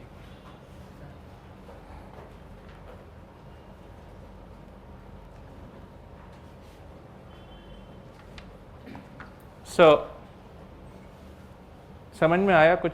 Okay, that's why I said, if you see, I think all of you have been given a how to prepare kind of a document, right? How many of you have that? Can you just show me that cover of that document in case? नहीं, ये पूरा packet में दिखाइए. I'm just saying geography, how to prepare. Exactly, that's the pace, right? Can I borrow this? Now, if you read this, I've already given much of the content. This whole thing is prepared by me, right? For Vision. So this is the plan at Vision for Geography.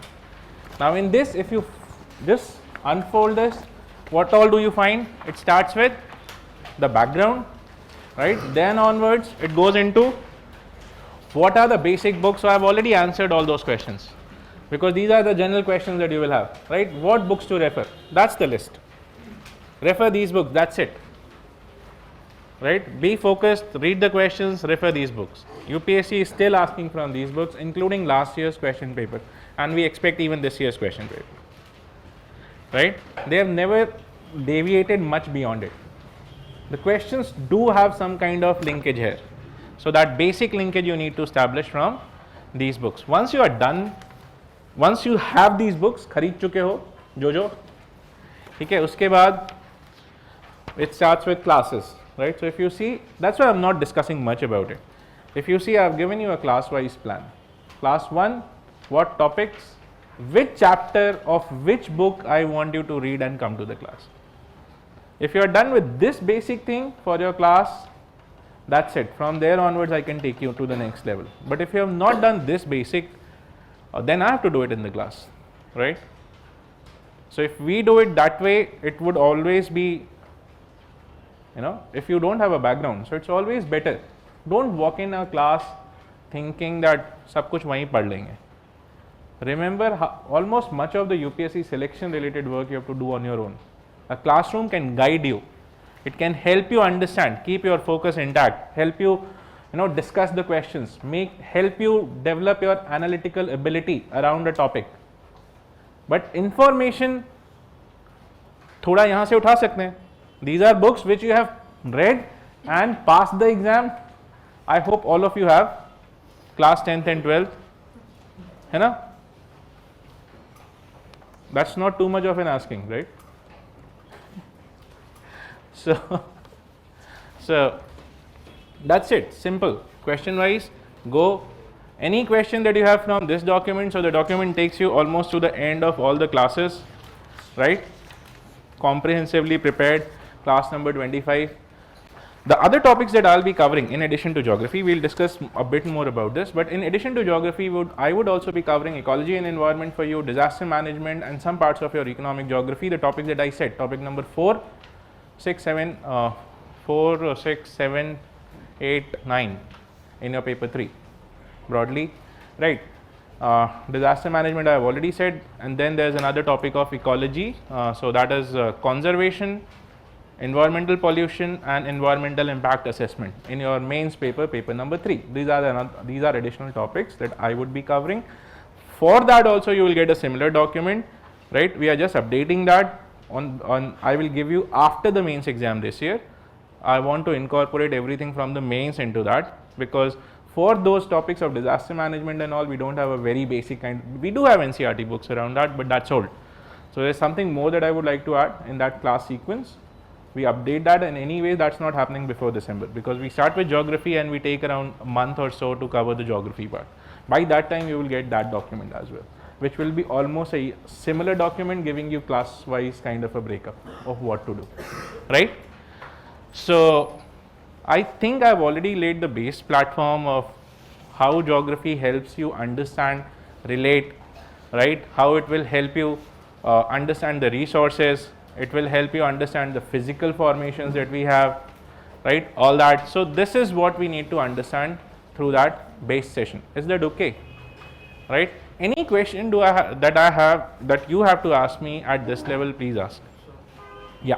So there have been many questions on locational geography in the prelims. So how do we cover that? I mean, Location geography related? Like where is this mountain and where is this country? Yeah. Mediterranean Sea. Right, right. So what he is asking is that there are many location based questions which are asked. How do we attempt those questions, right?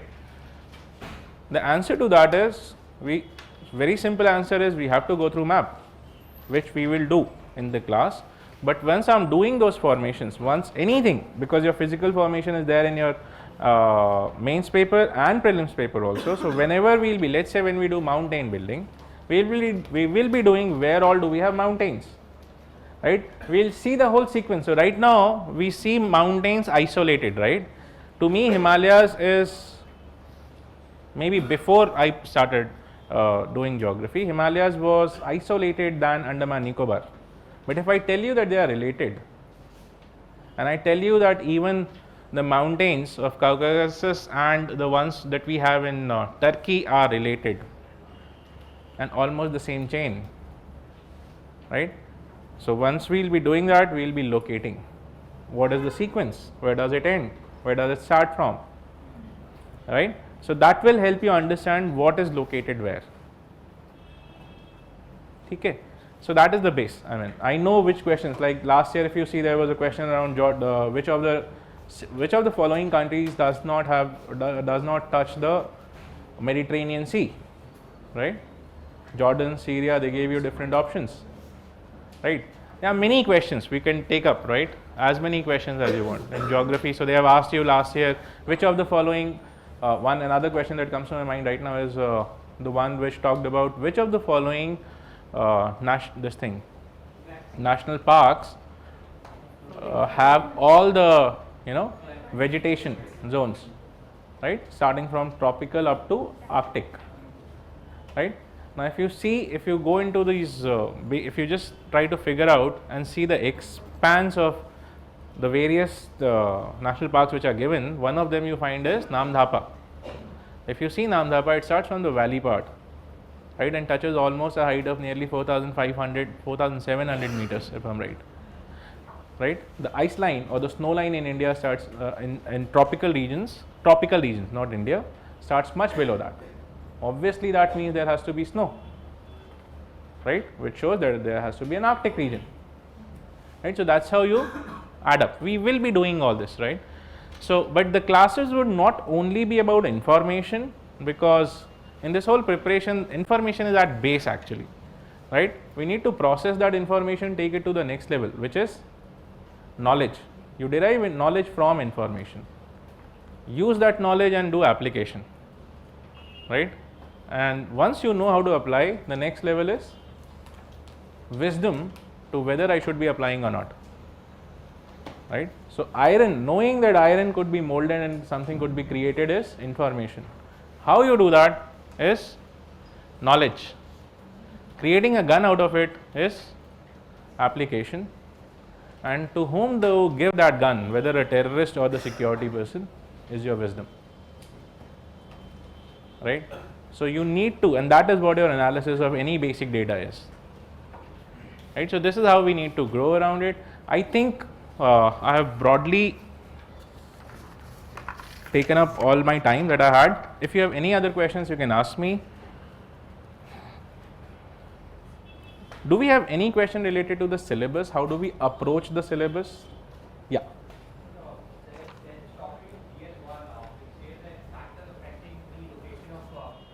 Primary, secondary and tertiary industries. So is there any specific period or book that one can read?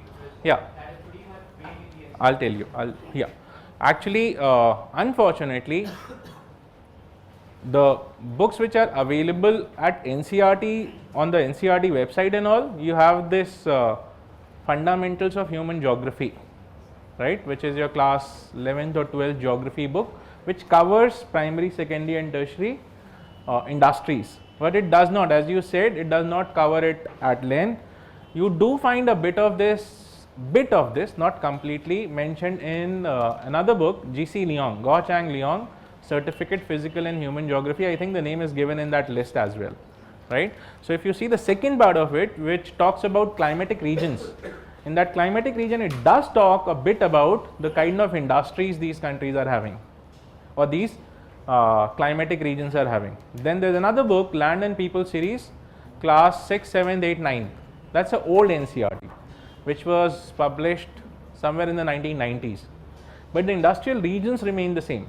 They have not changed much, at least in the developed countries, right? So in China they might have increased in size. In some other countries like Brazil, India, other countries, they might have increased, but the regions remain the same. So that's again a good source, right?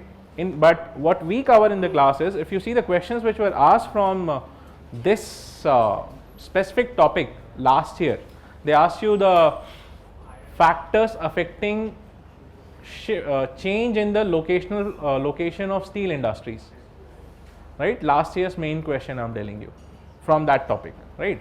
Now that question is given as a box in a book named Leong and Morgan, Economic Geography, Economic and Human Geography by Leong and Morgan, which we have been covering for almost last year, because that is where this whole syllabus fits in. That's the most standard book, but that's an optional book, right? That's a thick, voluminous optional book, which we generally don't recommend to GS people until unless geography is an option with you.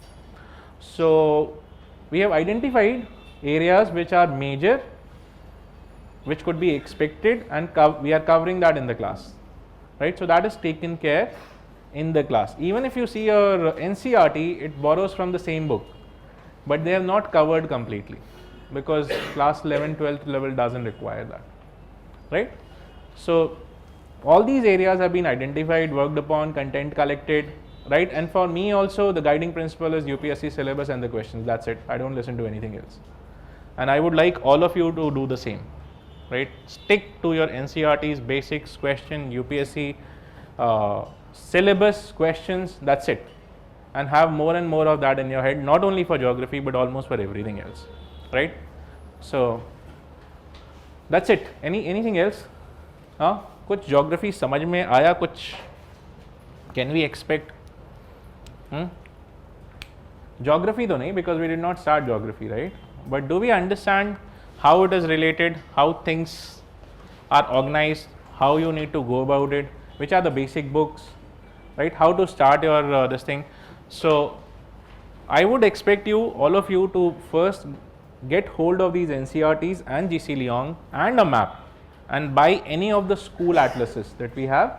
School student atlas. So you have Oxford, you have Orient Longman, you have Black Swan. I think Orient Black Swan it was earlier. Orient Longman is there.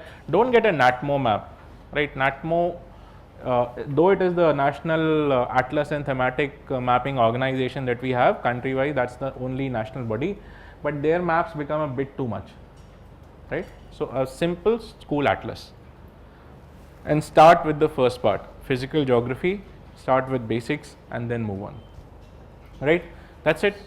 Yeah. Sir, questions regarding the distribution of mines and minerals across the globe.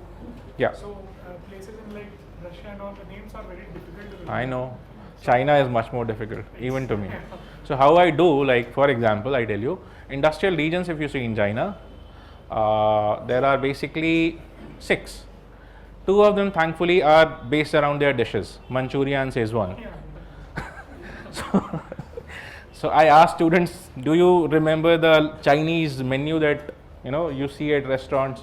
So they say yes sir, right? Which dishes do you order? Mostly they say sir, chili paneer, chili chicken, Manchurian. Some of them order Szechuan. So I said last two industrial regions in China. Right? So that's how you go about it, right? I can't help, we can't change the names. But is that useful? The other thing is, you don't need to remember all of them, right? Only some of them, so that you top your answers with some fact, but you don't overload your answer. If you get into every industrial region in Russia along with all the names, it becomes a geography optional thing. You don't need to go to that level, and they have not asked a question of that kind in PT in the last 10 years, where they have gone so specific. Okay, so that's it. I mean, that's why your smart preparation also becomes important. One last thing from my side is, if you see the PT paper, for that matter, the competitive paper that we have, I do have 2-3 more minutes with you. The PT paper you can divide. I'm talking of the competition now. Your examination part taken care of, right? Any competition, questions could be divided into 3 groups. Any competition. Simple, moderate and tough. And how do you clear a competition? By ensuring that you have almost 100% hit rate for simple questions and as much as possible hit rate for moderate question. The ones who start preparing for the tough, right? So first ensure your simple questions are 100% taken care of. Still there will be some silly mistakes in the exam. Every time this happens, right? But by preparing for those tough ones, it won't happen. One. Second is, when you see a UPSC question and you feel that ये तो simple है, please reread it. Don't underestimate UPSC. Why I am saying this is, every year this happens. The ones who are first timers, when they come out of the exam hall, and the ones who are second timer and third timer वाला बेचारा calculate कर रहा होता है कितना आएगा, right है wrong है. फर्स्ट टाइमर्स, यार सिंपल पेपर था, आई न्यू ऑलमोस्ट एवरीथिंग. हाँ, कितना हिट किया, सारे कर डाले, सिर्फ 6-7 नहीं आते थे, right? And they will be, and the ones who are like third attempt, they will be feeling how is it possible? Everyone else knows almost every other question, but they don't factor in that most of them are first timers. Then you go back, you start cross checking, and that's where your score goes down. So exam ke just baad score is very high, right? Because you underestimate UPSC, right? And then gradually you start coming close to the cutoff, and then right, you start preparing for next year. So that's it. That's all I need to share. Okay. So ma'am, I guess sir is there, right? Thank you. If you have any doubts around geography,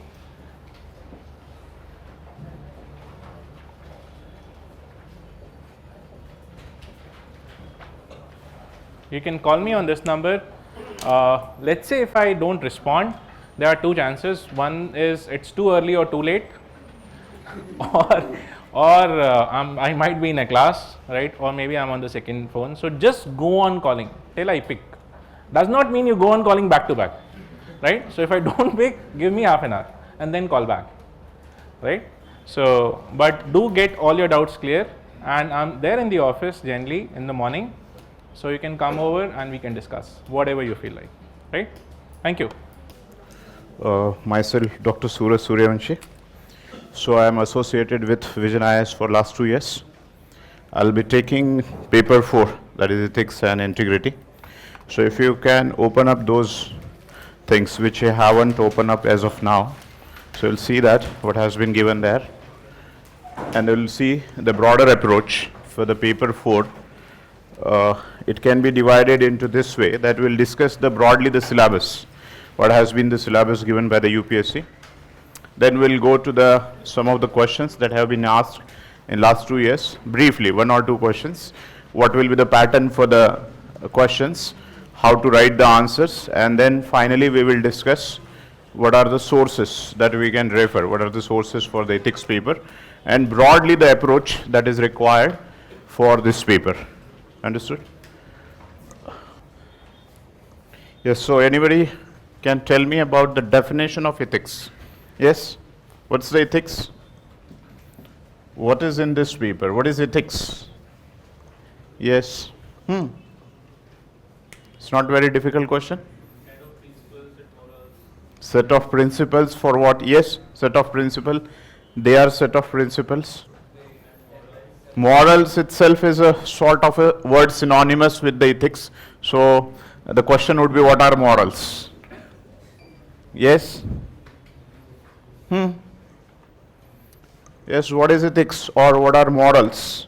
Ethics are principles of normative principles. Normative principles for what? Yes? They help us in deciding what is good and what is bad. Yes, what is good and what is bad, or what is right or what is wrong. Okay, so this is all about good or bad and right and wrong. Now this is very important to understand for us, the context of the paper for the bureaucracy. Okay, if you see the right and wrong, this is where we see the deliberation or as a part of a philosophy. Okay, in philosophy we learn sort of ideologies. Based upon different ideologies, based upon different interpretation, we decide what is right and wrong. But then as a part of in philosophy, it's a very big subject. But here what we have to do is ethics for the point of view of the bureaucracy. So we have to see the context, this right and wrong for the bureaucracy or for the civil servant. Because this paper 4 is precisely the ethics in governance. Okay, that's the parts that we have to. So we have to take the bureaucracy as a denominator while looking at the ethical issues. Okay, certainly there are certain part of in philosophy, because we need to understand the basic things within the ethics, which is a part of philosophy. Okay, which is certainly a part of philosophy. But then paper is not just about philosophy, but it is also the practical application of that philosophical part. Now the context is, that is the civil services or the bureaucracy. So yes, tell me why this bureaucrats or the civil servant required to be ethical. Why? What must be the understanding behind the introduction of this paper? Yes? What is expected out of you from this paper? To welfare of the society. Yes? To resolve the conflict that may arise between. Okay, so conflict, that's a very important word. So what sort of a conflict that you can think of? Sometimes there are two principles, two ideologies that conflicting with each other. So Okay. so as a bureaucrat, we need to think which one is Okay, right. better. Can you tell me any sort of a conflict? Yes, anyone? What sort of, yes, go ahead. Society has different type of ethical, moral values. Okay, As an IAS, we have to know what are these values. okay, fine. What else? What sort of a conflict that you see in the society? Sometimes we have Yes, please be interactive. Okay, it's not a monologue, at least not an ethics. Okay, where you know at least some of the things in life. We want to just theorize it. Okay, that's it. It's not something that you are not at all aware of. It's something that we do every day or since the time memorial, the civilization is practicing the ethics or ethical norms, whatever the norms are there. Yes, tell me, yes? Okay, conflict between capitalism and socialism. What sort of conflict? Yes, because if you have to think about the development, you may have two different methods or two different paths of development. Socialistic path of development and the capitalistic mode of development. So as a bureaucrat, you should able to understand what is the capitalism and what sort of the development is that, what sort of the socialism and what sort of development would be that. What are the benefits and the consequences of capitalism? What are the benefits or the negative consequences, if at all, of that? What is required for the given society? And then deciding upon what is the correct path in a given time. Okay, so there can be a numerous conflict between the citizens' aspirations and what the government can deliver, conflict in between the different caste and community, region, religion, etc. So there are different things within the governance. So this complexity of the governance will call for that the civil servant required to answer, okay, in a framework that is expected out of the citizens, because in a democracy ultimately power lies within the people. So obviously the people's aspirations and the demands need to get reflected.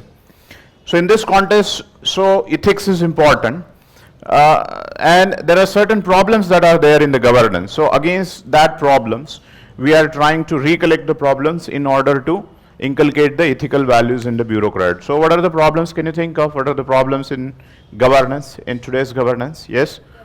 Corruption, that's one big term which can summarize rest of the problem. Yes, what else?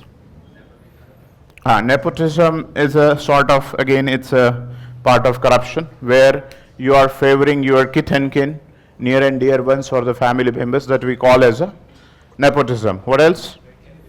Red tapeism. What is red tapeism?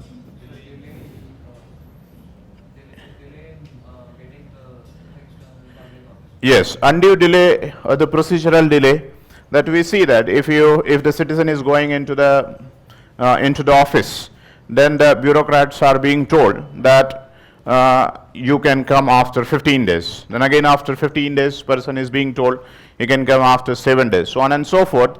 And the file is moving from one department to another department, which is leading into the harassment of an person.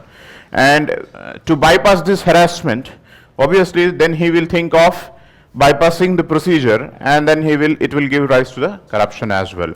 So this undue delay in the procedure in itself is a wrong thing, and also it will have a consequence or bearing upon promoting the corruption as well.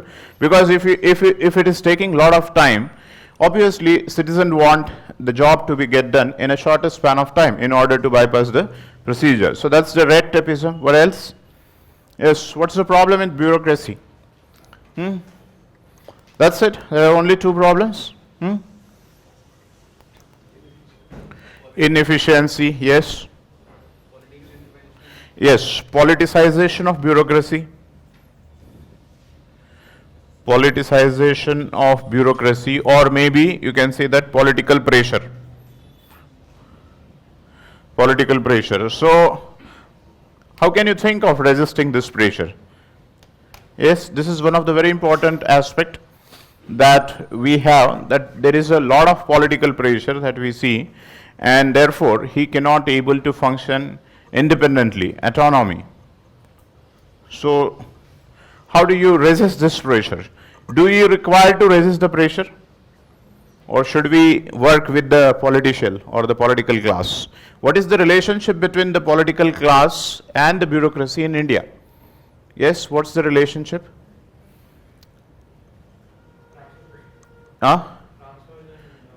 Transfers, okay, that is a way where it gives the scope for the political class to pressurize the bureaucrat, because if there is a transfer in the hands of the political class, so certainly they are going to manipulate the bureaucrat with that mechanism.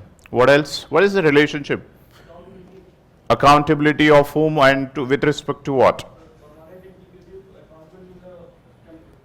Okay, so do you think that permanent accountable to temporary one? That bureaucrats are accountable to politician? Yes, what else? Advisory role. Okay, so the thing is that, see, it's a if you see the democracy, citizens, democracy is in air today, at least. Okay, for the time being, Lalu has, I think, swept the election.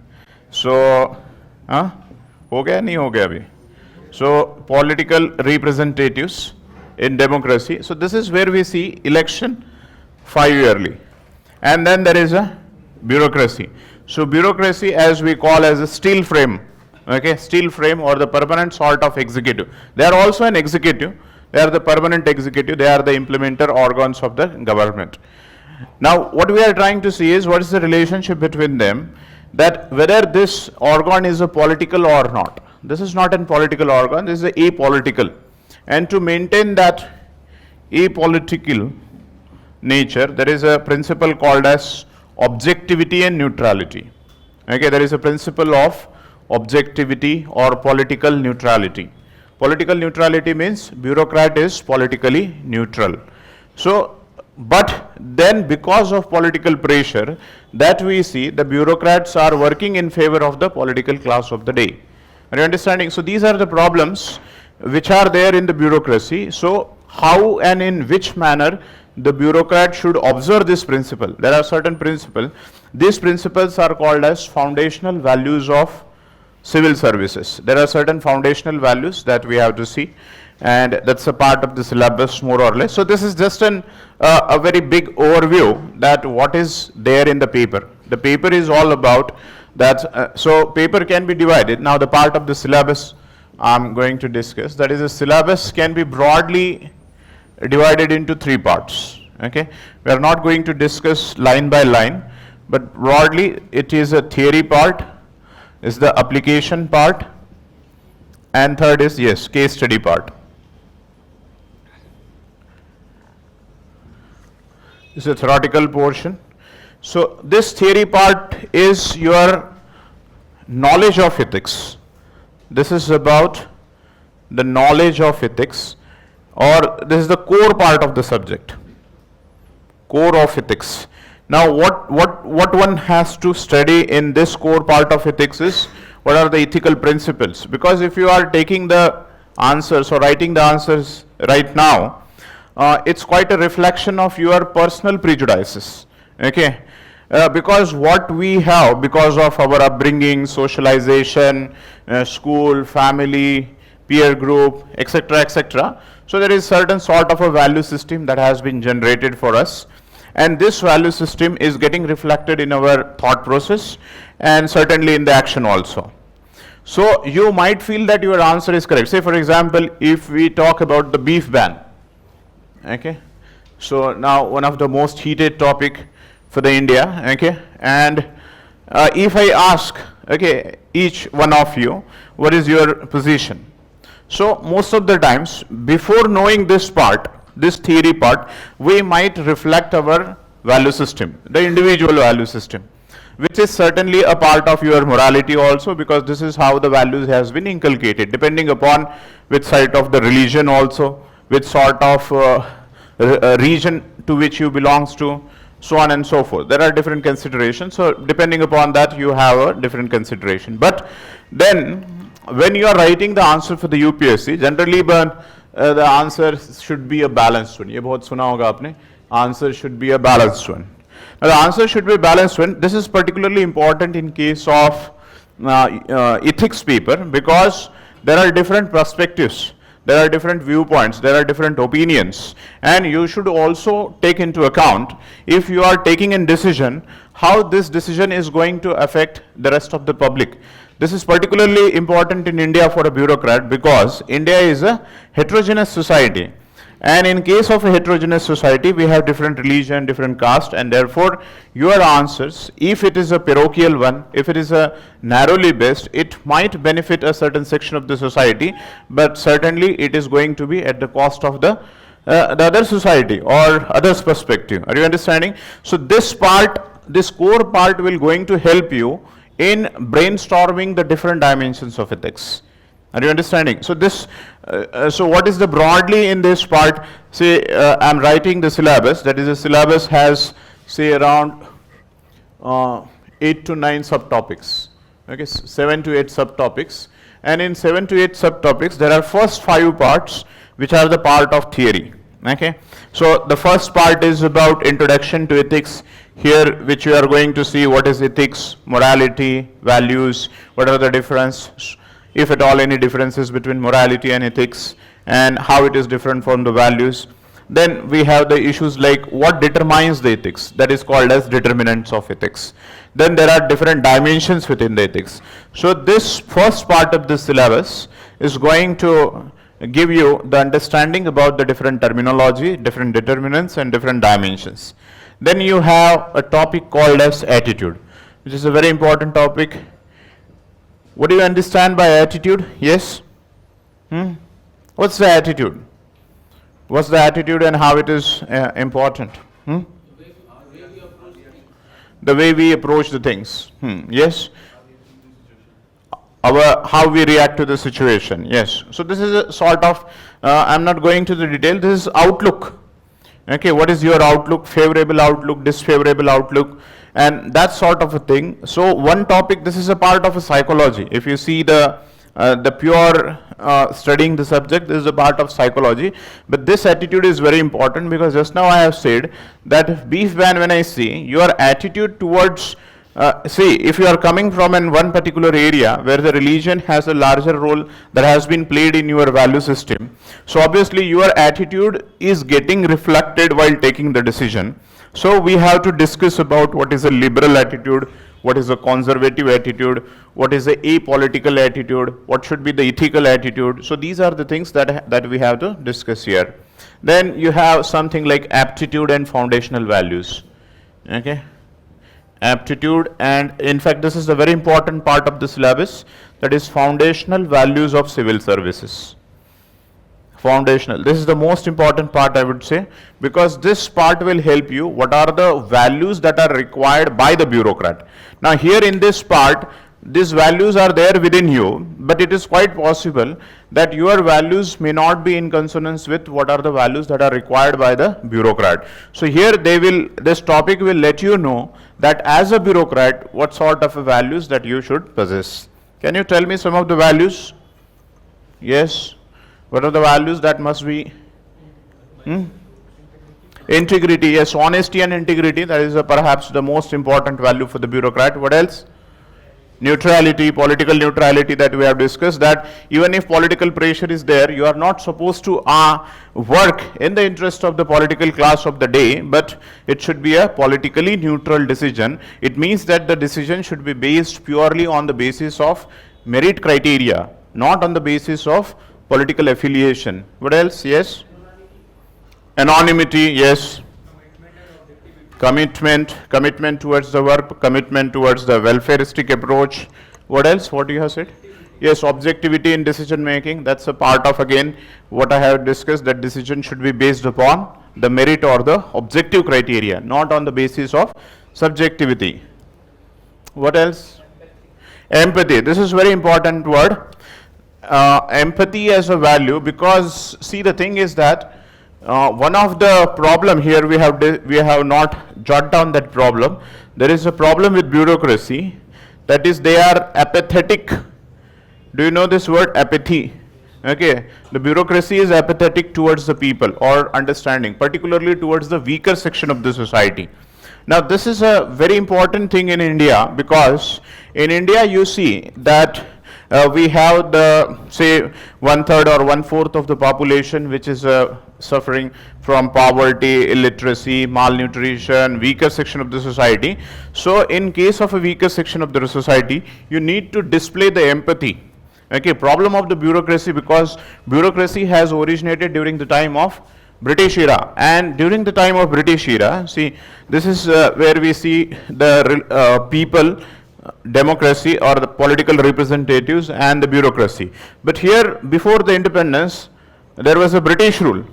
So the bureaucrats were expected to work in the interest of British rule rather than working in the interest of the citizen, because that is the exploitative nature of the bureaucracy.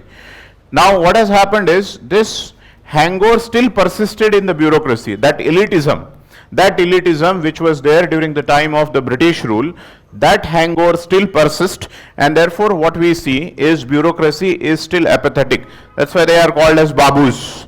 Have you heard this word? Times of India a couple of times. So babus is not a very good respectable word, derogatory word hai. So babus is something that they are not working, they are status quoist. So therefore the value like empathy is important. Then we have a topic called as emotional intelligence. Then we have the moral thinkers. Now let me add just one or two lines on the moral thinkers.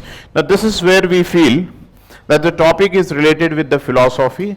Yes, that is what I was referring to, but you need not have to have a fear about it, because this is primarily because these are the values which we are going to learn. Since these values have been talked by philosophers, that's why we have to learn the philosophers. It means that if the Plato is talking about 10 different things, we need not have to go and read the Plato, okay, in a holistic perspective. We just have to go and see what are the ethical values that have been talked by the Plato, or for that matter Aristotle, Socrates, Karl Marx, Gandhi, etc., etc. So we have here Western political thinkers also and Indian political thinkers also. But again, that moral thinkers is not a sort of a kind of a philosophical class that we have, or for that matter your optional class where you have to study the thinkers. It's more about keeping this perspective in mind and then studying the thinkers. So that's the theory part. Application part, you have a part of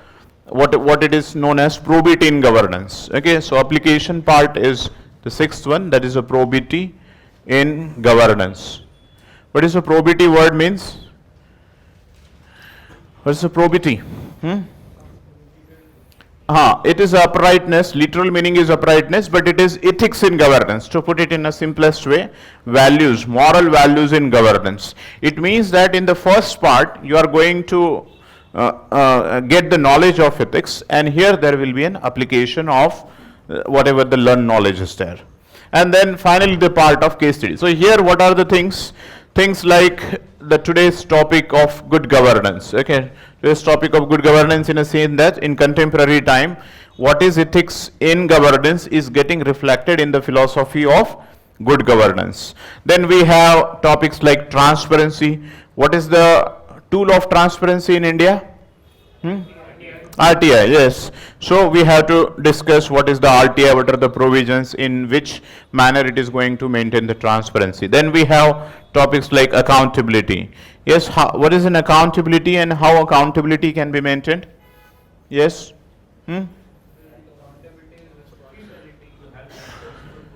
Okay, to held responsible or to held answerable. Okay. So it is about the answerability. So can you tell me about certain examples, like the way you have told here about the RTI is a reflection of transparency? Okay, yes. So yes, all of you are correct. That is a citizen charter. Then yes, CAG. CAG is basically the accountability in the financial matters. Okay. So financial accountability is ensured by the CAG. What else?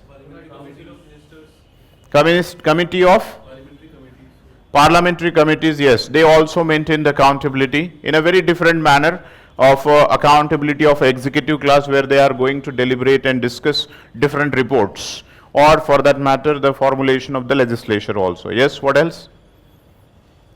What is the tool of, the very important tool you are forgetting? Why at all we require an accountability? This corruption. Okay, so what are the accountability tools or institutions which check the corruption in India? Okay, CVC, Lokpal, Lokayukta or CVC. Okay, earlier it was a CVC, still CVC is there, but it is for the lower bureaucracy. But then we have something called as Lokpal and Lokayukta. Okay, Lokpal, that is at the central level, although it has not been yet constituted, but we have already passed the law regarding the same. Lokayukta is the arrangement in the different states. Okay, yes, so there are many tools of accountability. These tools of accountability ensure that it is a corruption-free government. Understood? So these are the topics that we have to discuss. Then there is a citizen charter. We have to discuss the ethics in international politics also. I heard the voice, somebody has talked also about the National Human Rights Commission. Okay, that is a tool of accountability. Yes, it is a tool of accountability because the power when given to you, it does not mean that you should misuse the power in violating the human rights of the people. Okay, that's a misuse of the power. If the power is given to you, think of an Hitler. Okay, the person who is having a power, but then there is a ethnic cleansing of the Jewish community. Okay, something around 6 to 7 million Jews have been burned into the concentration camp. Now that's a violation of the human right. Power is not given to you in order to misuse the power or use the power for the wrong purpose or in your personal interest. So in that certain cases, you require a sort of an institutions which maintain the fundamental rights, human rights, rule of law. So all these aspects that you have to discuss in case of application. Understood? And then the final part is about the case study.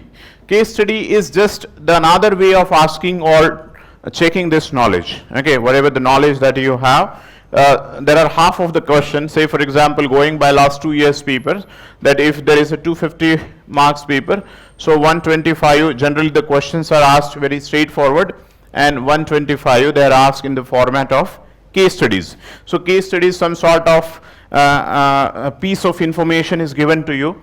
This piece of information is generally what the bureaucrat face in their day-to-day life.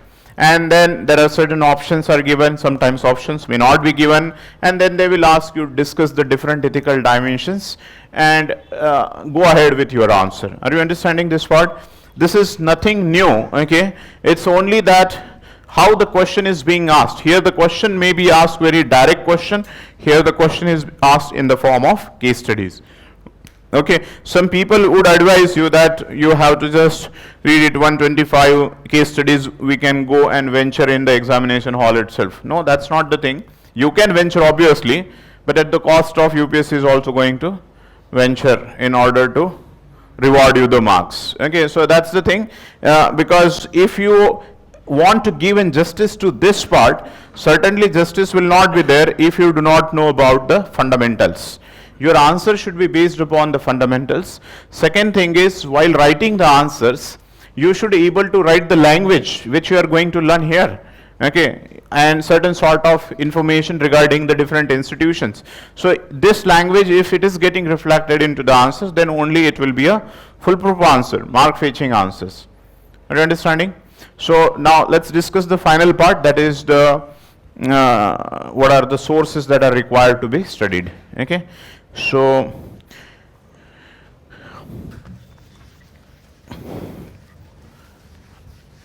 sources to be referred for the paper.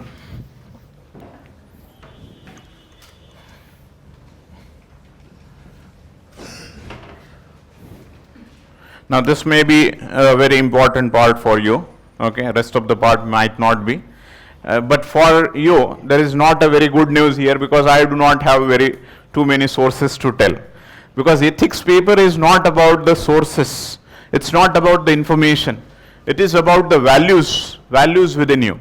Are you understanding? So basically, the nature of paper 4 is very different. Okay, the paper 1, 2 and 3 is going to test your information base, your knowledge base. Here the information is not at all, or a very less information is required, I would say. It's more about how you reflect on that information based upon your value system. Are you understanding? So this is basically that, see, the thing is that we can divide it into some of the basic readings and then some of the reference reading. Okay, so basic reading is, there is a book called as Lexicon book. Okay, Lexicon book by a Chronicle publication. This is again, it's rather than a book, it's more about having a familiarity with the different terminologies and the language of ethics. A very basic book. I would say that this is more than enough also. Okay, if you know not how to go beyond it, because if you see the parameter for preparation should be, one is the syllabus obviously, and second, the most important one, that is UPSC's question papers. Now what should be the approach that has to be followed? That you have to visit the previous year's question paper. Now going by the ethics is a newly introduced paper. If you see the last 2 years paper, you will understand that it's a very macro approach that they have applied for the ethics. They are really not interested in digging out the information or the fact-based questions out of you. Okay, they are more interested in about your opinions on a different issues. What is your take on different issue? Now, your take is again a reflection of your value system. So here, why I am suggesting this book, because this book has all the terminologies given at one place. Obviously, depending upon the syllabus, it has been given. So once you should understand this part of the syllabus, this part will come handy. Okay, very easily you can able to write the answer. So that's the preliminary reading. But if you want to go in an advanced version, there is a book by Arihant publication, that is Ethics and Integrity. A book by Arihant publication, Ethics and Integrity. And then the last book, that is a book by ethics book by Subba Rao. So that's the 3 readings, but again this is a sort of a must read, and these are the 2 are the optional readings. Understanding? Now the point is, again, this is this I am suggesting you because these are the 1 or 2 books which have been written from the UPSC syllabus point of view. Okay, otherwise if you see, as such we do not have ethics as an academic subject in the universities.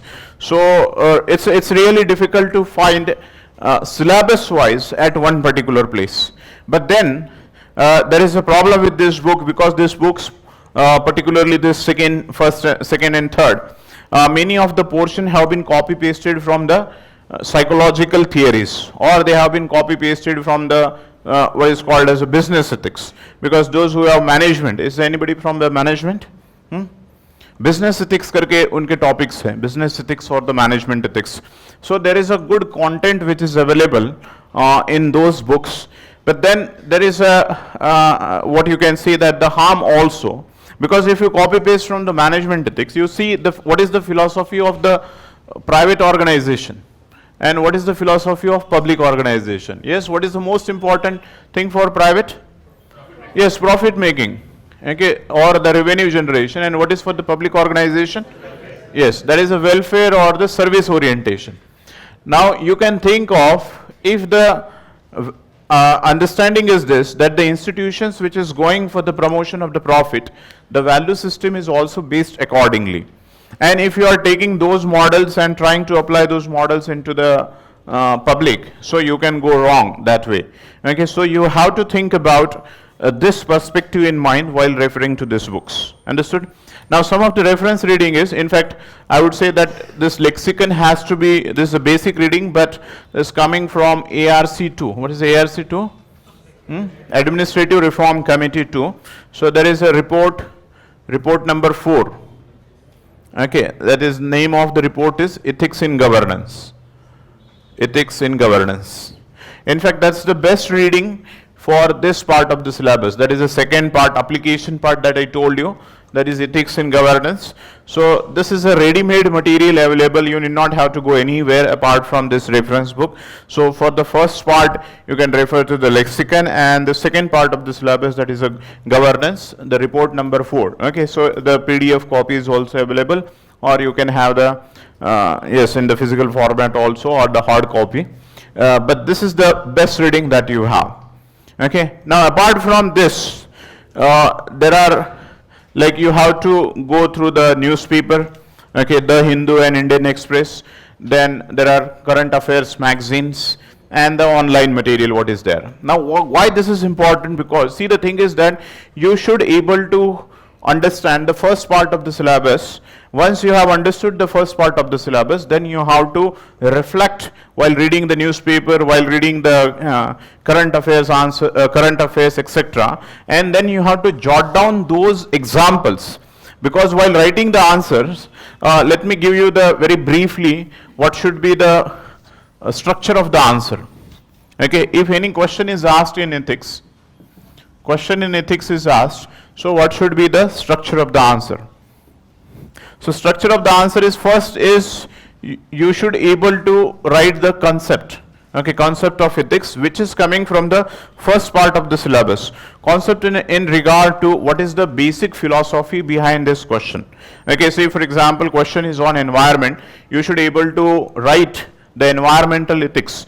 What is the environmental ethics? What is a sustainable development? Can you think of any quote of any scholar which has talked on the sustainable development, like the Gandhi's, one of the very famous quote is, what's the quote? Earth has sufficient for the need of man, but not for greed of man. So something that you can think of regarding the philosophy about the question.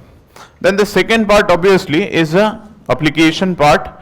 In this application part, you can divide it into different ways. That is, first is application for the bureaucrats, for the civil servant. Now this is a very important, because ultimately your answer should reflect why this question is asked or why this question is asked and what the bureaucrat is supposed to answer, because that will give you a sort of an pragmatism in your answer. Because you might have an what you can say that the idealism in your philosophy, but here it will go into the practice. What are the practice in sense that what are the code of conduct, what is the code of ethics, what bureaucrat is supposed to do, how to balance the answer, etc.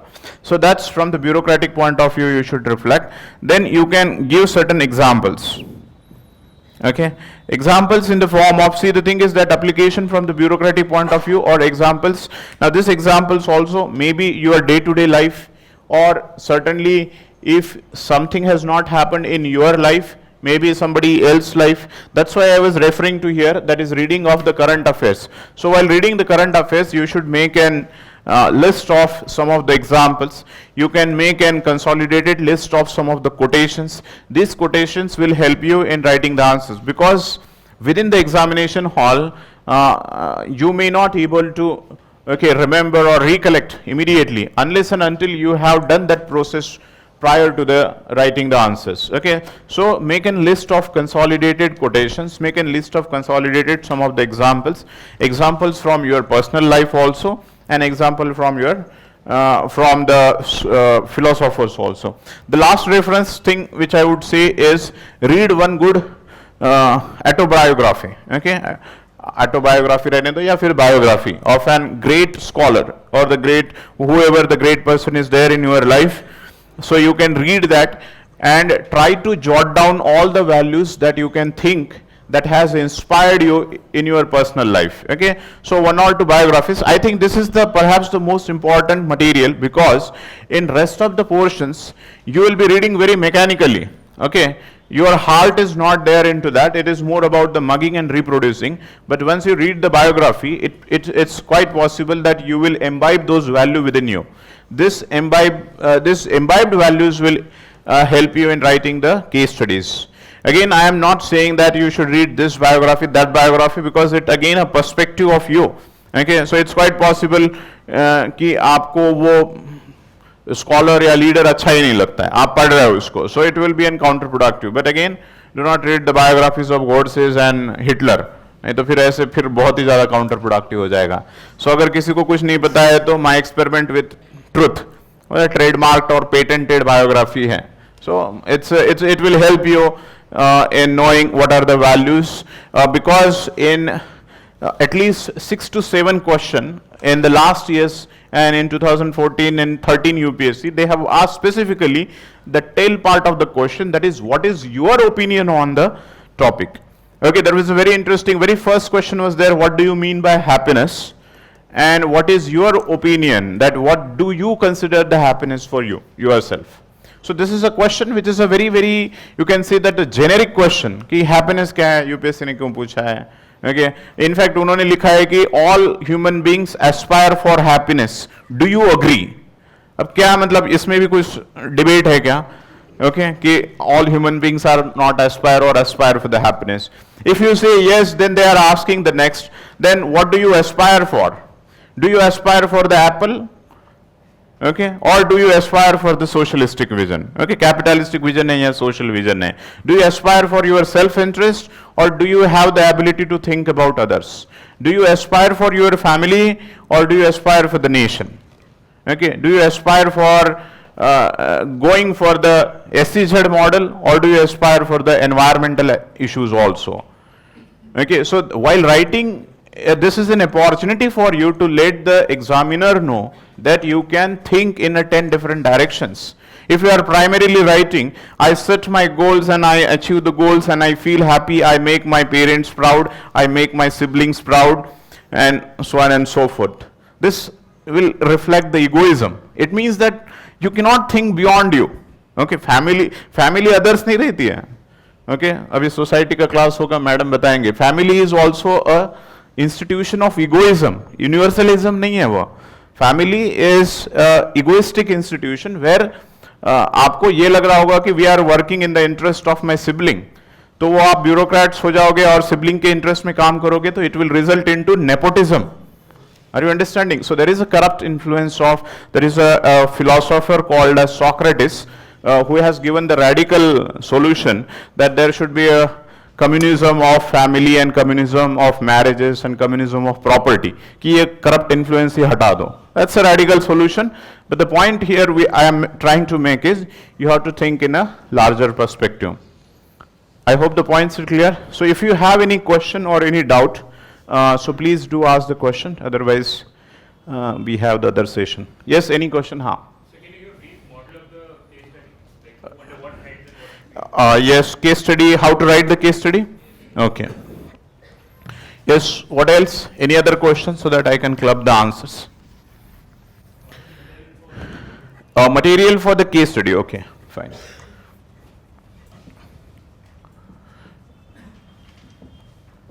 See the case study, again there are 2-3 different patterns of questions. So depending upon the different patterns, say the thing is that one pattern is they will ask you what are the ethical dimensions of the case and give your opinion. That's a one sort of question. Second is they will ask you give the alternatives and evaluate the alternatives. Broadly we can divide as a 2 parts.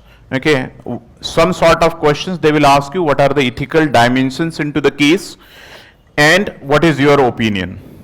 Second is what are the alternative solutions. If a question is being asked, there can be 10 different alternatives for writing the answer. Okay, say for example, I'll take that later, but alternatives, and then evaluate the alternatives. Evaluation, that is a merit and demerit. What are the different merit and demerit of the answers? Now you see here in this question, it's quite a straightforward when the ethical dimensions are being asked. This is a chapter. In this, the first part I have mentioned that there are dimensions of ethics करके एक chapter है. So in that dimensions of ethics, theoretically there are minimum 10 dimensions. Like say for example, consequentialism as the dimensions. Generally, if I have to explain, if you do any action, your action is right or wrong is based upon your final outcome. If your final outcome is fine, then you are ethically correct as per the consequential approach. But it's quite possible that you have applied wrong means to reach to the result. So there is a second approach which think about the means also. So that's the second dimension. So you have to explore such kind of dimensions. That one dimension on a basis of result or consequence, the answer is fine. But on the basis of means, the answer is not fine. Likewise, there are different dimensions like right-based approach. किसी के rights violate हो रहे क्या? Somebody has talked about human rights. We have discussed that human rights cannot be violated. So any kind of an action which is leading into the violation of human rights or the fundamental rights, then that's another dimension. Then duty is another dimension that you have to do the duties also. We just talk about the rights, but we forget about the duties. Okay? John F. Kennedy has said once that let's not ask what the nation is doing for you, but let's ask yourself what you are doing for the nation. Okay, so that's another dimension. When you are asking for the rights, are you also doing your duties? So duty as a dimension. Then you are doing a development, but then at the cost of cutting off the different forests and the trees. So that's an environment as another dimension. Then equity and equality of another dimension, that is inclusive growth. You are doing the growth, but the growth is going only for the section of the society. It is not going into the in all the population. It is not an inclusive. So this is how you have to explore different dimensions depending upon what are the case study. Again, that question, that topic will come handy obviously in order to discuss about what are the dimensions. And then your opinion has to be balanced, and whenever I mean by balance, you have to club 2-3 different topics within the syllabus. There is a one topic I have discussed, that is the foundational values of civil services. Attitude and aptitude. वो बताया था ना, aptitude and foundational values. Foundational values is a sort of a framework that is given to you for a bureaucrat, on the basis of which you have to write your answers. So whenever you are choosing the answers, then you are trying to write that on the basis of this values, my answer is this. So while explaining the answer, first you briefly explain what is the case study, then explain all the dimensions, briefly explain what are the different things, and then you write your own answers. While writing your own answers, you should play with the words like integrity, impartiality, transparency, accountability, and as well as some of the dimensions. Coming to this part, alternatives, you can give 3-4 alternatives minimum, including the worst possible option. Okay, that's also an alternative, but eventually you are going to tell that this worst possible option I'm not going to see. So what is the pattern? So you can sort of put in spectrum. This is the worst possible option. Worst in the sense that taking the bribe, corruption, okay, working for the self-interest, egoism, nepotism, and then the best option. Then there is a sort of a diplomatic or the balanced option. So 2-3 options you can make the spectrum. Now evaluation of the option in the case study means you have to go for the positive and the negative, that is the merit and demerit of the option. So merit you can here explain mechanically. The merit may be the personal interest, personal goals, that you are parochial goals that you are looking, but eventually you have to tell that no, this will hamper the public interest at large, this will hamper the transparency, this will hamper the objectivity, and therefore this option is rejected. So likewise you have to write the different alternatives depending upon the topic, and then evaluate according to the merit and the demerit of the case. Certainly there is a merit of the case for every answer. Maybe it is a small or a very parochial merit, but then there is a merit, even if it is a self-interest. But eventually what the examiner is interested, what is the ultimate stand that you are going to take, and ultimate stand has to be a holistic one. Okay, holistic one in a sense that are you able to understand the different nitty-gritties and the dimensions of the other people also, other section of the society, and are you able to make the balanced answer. Then you have to quote something like values from the constitution, maybe from the preamble, maybe from the fundamental right. You can quote some of the legal statute also. Say for example, child labor case is given, so you can say that as per the Child Labor Act, this is a ban and therefore this is a wrong. Legally it is also wrong, constitutionally it is wrong. Okay, then you can think of morally it is wrong. Then you can say my conscience also say to me that this is a wrong thing to do because it is against the humanity. So this is how you have to frame your answer depending upon different sources. Again I'll repeat that sources will come from your theory part of your syllabus. If your theory part is fine, then you need not have to do a lot. It's not a mugging up कि एक यहाँ पे piece of information मिल गया, वहाँ पे आपने mug up कर लिया.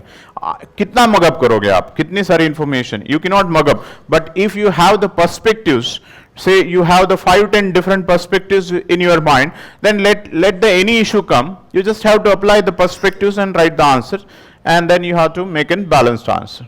Are you understanding? I hope that's satisfy the how to go about it. Yes, any other question? Pardon me?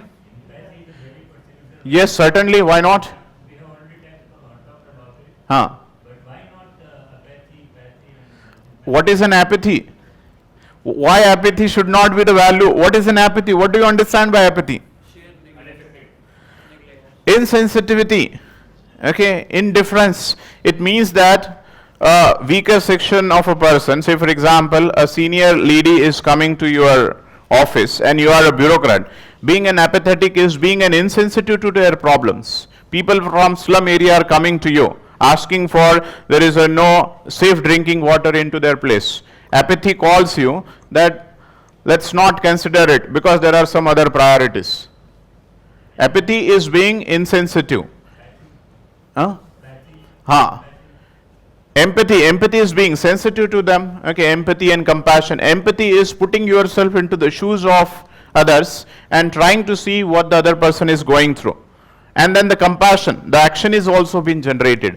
So being a bureaucrat, if you are insensitive to the problems of the society, how you are going to understand the problem and then how you are going to resolve the same? अगर आपको किसी के ऊपर तरस ही नहीं आ रहा है, तरस तो बहुत ज्यादा मतलब वो हो गया वर्ड, आपको लग ही नहीं रहा है कि इसका प्रॉब्लम है, तो आप प्रॉब्लम सॉल्व कैसे करोगे? Empathy calls for you let's be sensitive towards the weaker section, let's be sensitive towards the weakened, downtrodden, vulnerable section of the society, be it a physically challenged, women, children, senior citizen, tribal, Adivasi section, Dalit section.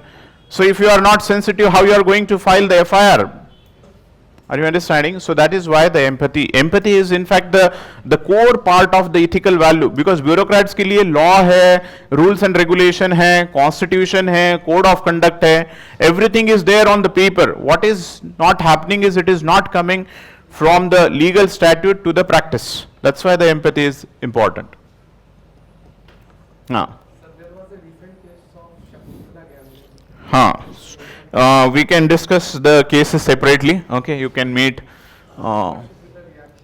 नहीं, I'll say ना, we can meet because we are running short of time. So वो अगर personal कोई question होगा तो वो पूछ सकते हो, बाकी कुछ ब्रॉडर है तो हाँ पूछ लो. Resources for the case study, I told you. See, the thing is that पहले तो आप पहले 2 साल के previous years के जितने भी case study हैं. See, the case study is, there are patterns in the case study. In every case study, they are trying to see some of the values. Like, say for example, conflict of interest as a value, corruption as a value, transparency as a value.